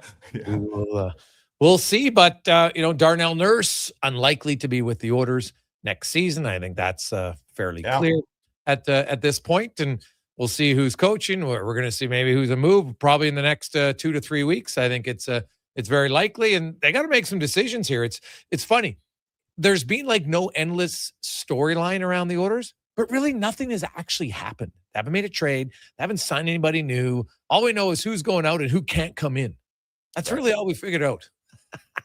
Well, yeah, like, I'll play devil's advocate. Like, I can't blame Stan Bowman for the Cassidy thing. Cassidy's an excellent coach who would be a fantastic hire. I've never heard in my career of what happened to the Oilers with Cassidy where Vegas said you can't talk to him. Like, that's just no one can say, oh, Bowman should have seen that coming. Sorry. After that, I will say, Spec, they clearly made the decision they wanted to talk to other coaches because they felt Knobloch wasn't their guy. So just let him go first. They've screwed that up. I was just going to finish my thought was, other than the move that Vegas made, that I'll give the Oilers the benefit of the doubt. Like, it's just whatever. It's been a clown show since. Everything else has been a misstep. And now the Darnell Nurse thing, that's a separate entity. And this is how it goes. You're asking a veteran assistant captain to waive a no trade clause. That's never a pretty situation in any town for any GM. You know, you don't trade a lifetime player, a 31-year-old leader, a letter-wearing guy off your roster and have that be, you know, you go to Detroit. You think it's pretty in Detroit right now? It's not pretty in Detroit. They're trying to move Dylan Larkin. That's a big deal. So there's a lot, right? There's a lot on Bowman's plate, man. And you hear some Kosa rumors out there, and you know, you got coaches, you got free agency. There's a lot, and it's a pretty important time when your name is Stan Bowman, man. It hadn't gone great here in Edmonton, Jay. You know that it hadn't gone great here for him. He's got some work to do, and it's a big, big, big summer. Yeah, I totally agree. Spec, have yourself a great night. We'll talk a little World Cup tomorrow. Have a good one. It's good, Jay. Mark Speck, the Spec Report brought to you by GS Construction. We'll come back. We got some stats of the day for you. We got Cam Tate and more. It's a Gregor Show. Sports 1440, sports1440.ca, presented by playalberta.ca. For Shelly hockey fans, your partner in power just skated onto the ice. EWEL.ca, the new e-commerce website for electrical wholesalers Edmonton, is ready for the power play 24/7, 365. UL skates to where the puck will be in 5 years. Now that's forward thinking. Killer selection, slamming products from the best brands, and legendary service. Don't sit on the bench. Get your account today at EWEL.ca and win that project. Plug into your partner in power. Get an EWEL.ca account today. Getting your vehicle sparkling clean doesn't have to cost a fortune. Take it into Hughes today and pay just loonies a wash. Find us at hughescarwash.com. A Saskatchewan boy who grew up loving and playing sports. At least we think he grew up. Listen to Kevin Carius weekday mornings from 7 to 11 on Edmonton's home for sports, Sports 1440. Guys, there never seems to be enough time in the day, but you need to make time for this. Ken Franchek here. If you're 40 or over, a quick PSA blood test is crucial for early prostate cancer detection. The Prostate Cancer Center's Man Van is a mobile health clinic driving change for men's health. A few minutes could save your life. To get the Man Van out to your business or event, book today at getcheck.ca. Think a quality golf cart is out of your budget? Think again. At the Golf Cart People, we have a fantastic selection of fully inspected, pre-owned carts starting at just $4,500. Choose from gas, electric, or lithium-ion power to fit your lifestyle. And the best part, every used cart comes with a 1-year warranty for total peace of mind. Why wait? Get the cart you've always wanted today. Visit the Golf Cart People. Find out more at golfcartpeople.com. Debt can take over your life. The stress, the constant worry, it can feel like you're drowning. When people come to see me, they're often anxious and feeling hopeless. But when I explain how I can help them get out of debt, those feelings melt away. I'm Parveen Middleton, licensed insolvency trustee at BDO here in Edmonton. I will create a personalized debt relief plan so you can move forward with confidence. Call 1-833-BDO-TALK or visit bdodebt.ca to discover your debt-free future. I do not want to tell you this. I truly do not. On June 21st, the But I global think I have phenomenon returns only on Crave. I do tell you HBO's this. House of the I Dragon truly is back, do not. and the war for the But I Iron think I Throne have is to. about to ignite. So let me ask you one thing. Get ready for a new season. If you of know breathtaking someone with a spectacle, disability in shocking Alberta, betrayal, and could explosive you call drama. them today? Jason told me. Within your grasp.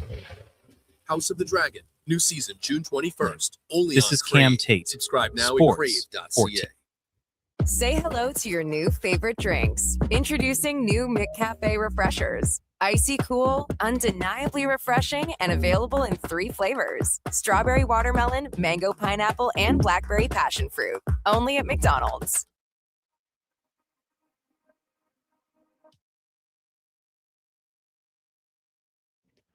Portions of this hour brought to you by Papa John's. Get the Gregor special. Enjoy 20% off any regular menu price order. Enter promo code Gregor at papajohns.ca or on the Papa John's app. The Jason Gregor Show, the best of Edmonton sports talk and beyond. This is Sports 1440. Presented by playalberta.ca, Alberta's only regulated online gambling website.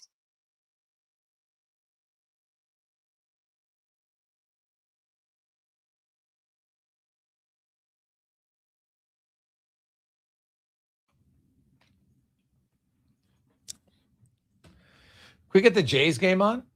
Jays game? 5:30, welcome back. Jason Gregor, Connor Halley, Declan Kruger as we roll through a Thursday afternoon. Tomorrow, the World Cup officially begins for Canada. It started today. Mexico with a 2-0 victory, 2-0, in fact, today. And it's coming up tonight, Korea and South Korea, of course. And Czechia will go at it. And then Canada tomorrow. Should be fun. Just hope they, hey, you want to just win one game, but man, you win two, punch your ticket. Win one, you got a pretty good chance to get through to the next round. Hey, Gregor, what do you think it would cost Alexiak? I didn't even know he was available. Well, no, he's available. He's a free agent. So, what? Honestly, I don't really know. Like, I've seen some some projections, and then I looked at the projections last year from the same site, and a lot of them were very high. But now the cap has gone up, and it's a shallower pool, so maybe they'll be right. But they're projecting. It depends kind of who you, which ones you look at. But there's different sites, and a lot of people have Jamie Alexiak at around $3 million, which if that's the case, that's pretty good. He played 17 minutes a night. I just think for a big physical guy like that who can play both sides. He was coming off $4.6 million contract. We might get a little bit more than 3, but we'll see. We all have to wrap our heads around third pairing guy is going to be worth more on the new contract than the third pairing guy was even 2 years ago, 3 years ago when it was a flat cap for so long. You just didn't really see guys' numbers go up, but we're going to see that. Look at McCarron. He got 6 years at 3.3. It's long-term, no question. He is a unique player, and Bill Guerin felt like he needed all the dimensions and didn't want him to go to market. Alexiak, there's not many defensemen who offer what he does. And all it takes is one team to look and say, man, we really need a big, physical, bruising, hulking defenseman. We'll pay him 4.5. And no one thought that CC and Dumoulin were going to get 4.5. They did. So all it takes is one team, man. So that's why I honestly can't say what it's going to cost, because there's always somewhere you'd be like, what? That's all it costs? Look at Jack Roslovic. No one paid him. Guy scored 22 goals. No one paid him. And what did he do? He came to Edmonton, scored 20 goals again. So, and not a lot of goals with McDavid or Draisaitl. I think that's important to note. So I think there's another guy who's, I think will get signed this year for much more than 1.5. He kind of bet on himself a little bit to go to a team and say, look, I can do it again. Now, he didn't have the playoff success, so that might hurt him for teams that are, I think, in that top 10 category of we're a for sure playoff team. But if you're a team that's on the mix, you might look and say, God, this guy scores 20 for us. That's worth a playoff spot for us. So be interesting to see. Now, let's get to Cam Tate's 2-minute warning, brought to you by Legacy Heating and Cooling, where the rates never change, no overtime charges. That's how you build a legacy at legacyheating.ca. And Cam has a very important message that I hope you listen intently to today. I do not want to tell you this. I truly do not, but I think I have to. I do not want to tell you this. I truly do not, but I think I have to. So let me ask you one thing. If you know someone with a disability in Alberta, could you call them today? Jason told me I could share this. He replied within 3 minutes. 100%. This is a sports show. Absolutely it is. But sometimes, real life, the important things must be talked about. Not because we want to, because it is the right thing to do. Jason said so himself. So let me share something personal. I have a disability. In 67 years, I have never received a single cent from this program I will be telling you about. Since 1979, the Assured Income for the Severely Handicapped, AISH, has supported people with disabilities. Today, roughly 77,000 Albertans rely on it. Now, here is the part that matters. The federal government created a new disability benefit, $200 a month, help that was meant to lift people up. But Alberta remains the only province clawing it back, dollar for dollar. $200, gone from the very people it was meant to reach. And on July 1st, AISH becomes ADAP, the Alberta Disability Assistance Program. Officials say it modernizes support, but advocates warn of a $200 cut to base benefits and a 12% reduction for couples living together. There is anger, there is fear, and there is deep, deep disappointment. 2 days ago, I received a message from a man in Empress, Alberta. A goodbye. The next day, I learned of a fire at that same address. I will say no more than that. I cannot, but I carry it with me tonight. So here is my plea. If you know someone living with a disability, please call them tonight. Just ask how they are doing. That is all. Just ask. It may matter more than any of us will ever know. Thank you for listening. This is Cam Tate, Sports 1440. Very important message from Tater, and much better to come from him, somebody who understands what it's like to live with a disability, and that is something to be aware of, because that is you're dealing at times from a disadvantage for sure, and now they're only making it harder for those who didn't ask for it. So not a great decision in my books for sure. This just coming in. What a close vote for the Hart Trophy. The winner had 1,436 points. The second place had 1,426, a difference of 10 points. The winner, 72 first place votes, 60 second place votes. Second place, 68 first place votes, 62 second place votes. Had 4 more third place. The winner didn't finish 5th on anybody's ballot. It was clearly first or 4th. The winner, Nikita Kucherov, 1,436 points. Second place, Connor McDavid, 1,426. Nathan McKinnon third at 1,297. And look at 72 first place for Kucherov, 68 McDavid, 52 for McKinnon. Pretty close between those. Those three, that's really close. 139 points separating the top 3 guys. Damn close. Celebrini finishes 4th. No surprise there. Nick Suzuki comes in at 5th place with 102 points. He did pick up 1 first place vote. That's a little head scratching to me that Suzuki's at first place on most valuable to your team ahead of Kucherov or McKinnon. All 3 of them? Not really. And Celebrini.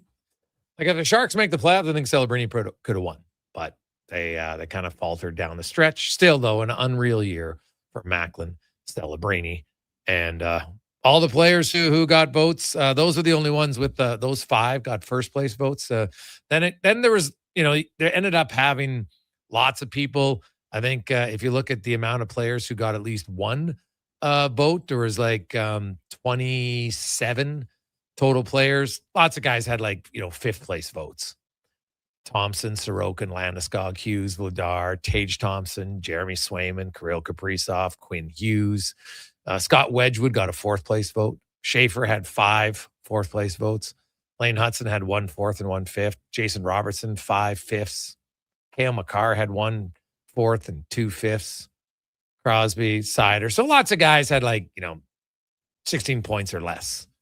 But really, it was a 3-man race, and then Celebrini 625 clearly in 4th, and Suzuki 102, David Pastrnak at 82. So there you have it. Nikita Kucherov wins the Hart Trophy for him. It's his second career win, and he's been a finalist for the last 3 years. He had a really good season again, did Nikita Kucherov. So Tampa Bay, now keep in mind that the coach of the year and the Vezina are voted on by different people.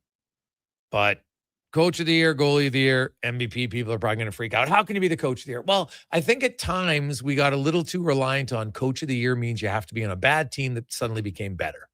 And I'm not sold that that's always the case. So there you go. take our final break. We'll come back with our stats of the day on the Gregor Show, presented by PlayAlberta.ca.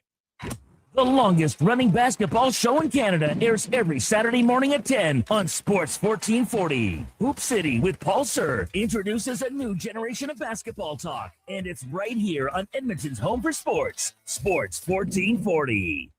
Summit Restaurant, located in the heart of the Silent Ice Center and just minutes from South Edmonton Common. Summit is your destination for exceptional house-made pizza, delicious entrees, and expertly crafted cocktails. Experience the perfect blend of flavor and ambiance in a modern setting. Join us for a straightforward yet elevated dining experience where our commitment to quality speaks to every bite and sip. Make Summit Restaurant your next night on the town. With Play Alberta, backing the home team goes beyond the bets. That's because your picks have provincial impact. Play Alberta is the only app in the province that puts all revenue directly back into supporting programs and services that Albertans rely on every day. By investing in the General Revenue Fund, every play, bet, and buy made on Play Alberta helps make a difference across the province. Visit playalberta.ca/Gregor to learn more. That's playalberta.ca/Gregor. Must be 18 plus to play. If you gamble, use your game sense. The job isn't done until the last load is hauled, and having a semi-trailer out of commission is not an option. Whether replacing or adding to your convoy, Edmonton Trailer has a huge inventory of new and used semi-trailers, trusted by the gravel, logging, oil field, fluids, and freight industries. Find a trailer right for you online or at one of their 3 locations. For sales, service, parts, rental, and finance, when you're in it for the long haul, Edmonton Trailer. Just in time for the big game. Score big savings at the Brick. Save up to $1,300 off sofas, up to 25% off bedroom and dining packages, plus save up to 40% on select mountain. And buy more, save more. Up to $1,000 off select major appliances. Watch Team Canada score big on a big screen TV, up to 50% off open box electronics. See in-store for details and exclusions. The Brick, saving you more. Did you know there are actually 3 seasons we experience in June? Spring, summer, and construction season. And while roads may be narrowed and detours are everywhere, GS construction crews are on site every day doing the work because the city doesn't stop, and neither do we. As we build and upgrade infrastructure, life continues around us. That's why we never lose sight of what matters most, making sure everyone, including our team, returns home safely at the end of the day. For more on what we do, visit gsconstruction.ca. The funny thing about hitting the road to leave it all behind is you don't really want to leave it all behind. So Sherwood Honda has the SUV with plenty of room for all you want with you. Think Honda CR-V, the Honda Pilot, or maybe even a Ridgeline truck. With this kind of lineup, you can go where you want and bring all you want with you. You sure would make it easy to leave your cares behind by starting at Sherwood Honda.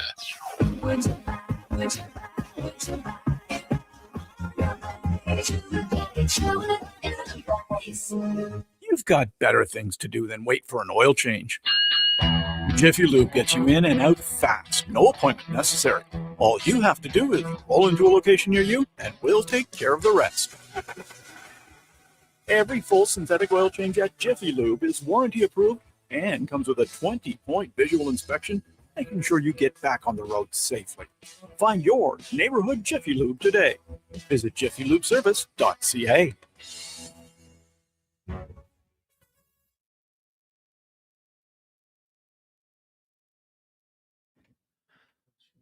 Portions of this hour brought to you by Cantork, made in Canada, made for Canada, where extreme isn't theoretical. Find your solution at cantork.com. The Jason Gregor Show, the best of Edmonton sports talk and beyond. This is Sports 1440. Presented by PlayAlberta.ca, Alberta's only regulated online gambling website.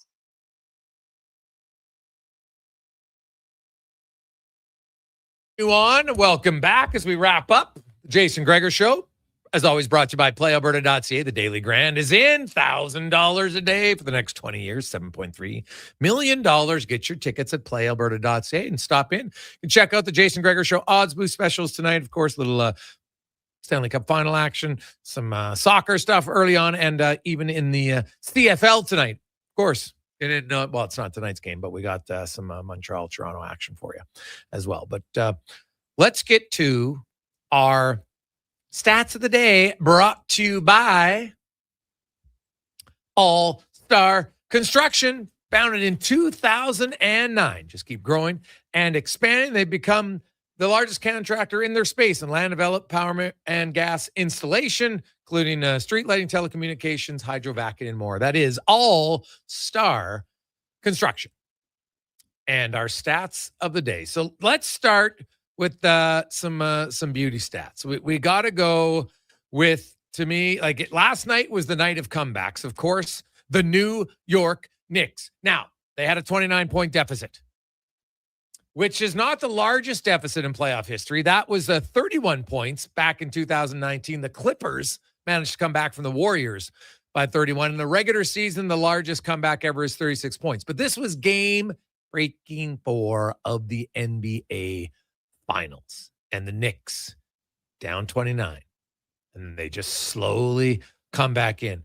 You got OG Anunoby with a huge block at one end. And then Karl Anthony Towns called it the right hand of God on his rebound. Just you watch when that shot was released and where OG was, and then he just basically sprints down the lane, times it perfectly, up in the air, reaches in, taps it home with 1.2 seconds to go. And MSG goes absolutely bananas. It was awesome. Absolutely awesome. So no question, one of the wildest games. But if you look at comebacks, how about this one? Also last night, I don't know if many of you probably weren't watching it because you're watching the NBA game, but how about the San Francisco comeback last night? So the not San Francisco's, the Giants. They're taking on the Nationals. It's 9-1 in the 8th inning. 9-1 in the 8th. Right? And the Giants come back and win 11-10. This stat is my favorite stat, maybe just because it's so hilarious. The win last night, which was tapped off by a walk-off grand slam from rookie Bryce Eldridge, right? And it was San Francisco Giants, of course. He gets a walk-off grand slam. Pretty nice. But that 8-run deficit in the 8th inning snapped a 4,291 game losing streak by teams who trailed by 8 or more runs in the 9th inning or later. Obviously, you're down 8. You're not winning very awesome. 4,291 times in a row in MLB, a team trailed by 8 or more in the 8th inning. Of course, you'd all think it's going to be a loss. Maybe you saw the highlights. Maybe you didn't. Might want to watch it. That was, that's a tough, like, I don't even know when the last time was that a team, I couldn't find it, but either way, that is, that's pretty damn impressive for sure. The other one, there's a new metric because baseball, I'll say this. Baseball is probably the best sport for stats because every play starts at the same place. That's what makes it great. So, they got the new one is missed distance. There's now swing timing. The data that's been tracked since the 2023 All-Star game is how much a given pitch misses a bat by across 3 dimensions: above, below, inside, or out. And the average miss comes by 3 inches, and no pitches induce bigger misses across their entire arsenal than the Yankees. Fernando Cruz and Mason Miller, 7 inches, fellas. It's a lot, eh, Connor Halley? Now, Miller has the filthiest individual pitch. His slider misses bats by an average of, get this, 10.7 inches. That's almost a foot, Connor. That bats, like, you're not just swinging. You're like, it's not even close. And these are the best hitters in the world. And they're almost missing his pitches on average, his slider, by 10.7 inches. Watch him pitch. And how are these guys missing it? Because he's got that much movement on his ball.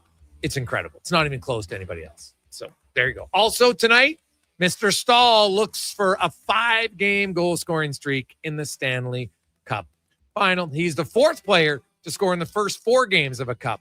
He'll try to extend that to 5. On behalf of Connor Halley, Declan Kruger, I'm Jason Gregor. If you missed any guests or missed any part of the show, you can go to jasongregor.com or download the podcast or go to youtube.com and you can watch it there. Have yourselves a lovely night. Enjoy the World Cup, MLB, CFL, and of course, the NHL. Here's Connor Halley and a Sports 1440 update brought to you by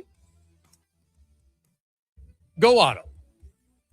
Cars, trucks, you name it, they got it. Over 15,000 at 73 locations. Find your ride today at goauto.ca. Good night. This is a Sports 1440 update. Okay, so Mr. Nikita Kucherov named the winner of this year's Hart Trophy. He finished the year with 130 points, 44 goals in 76 games played. Also today, longtime Oilers defenseman and assistant captain Darnell Nurse has requested a trade for multiple reports. 7th overall pick in 2013, finished last season with 7 goals, 24 points in 82 games played. On there tonight, Game 5 of the Stanley Cup Finals, Carolina and Vegas. Puck drop 6 o'clock. That series tied at 2 games apiece in the World Cup. Earlier today, Mexico kicked things off with a win over South Africa 2-0. Game later tonight has Czechia taking on South Korea from Guadalajara. That one starting at 8 o'clock. Major League Baseball today. Dodgers lead the Pirates 5-0 in the bottom of the 4th. And in the 3rd, the Orioles trail the Mariners 1-0. White Sox Braves slowed down to a rain delay in the top of the 1st. Earlier today was the Marlins over the Diamondbacks 2-0.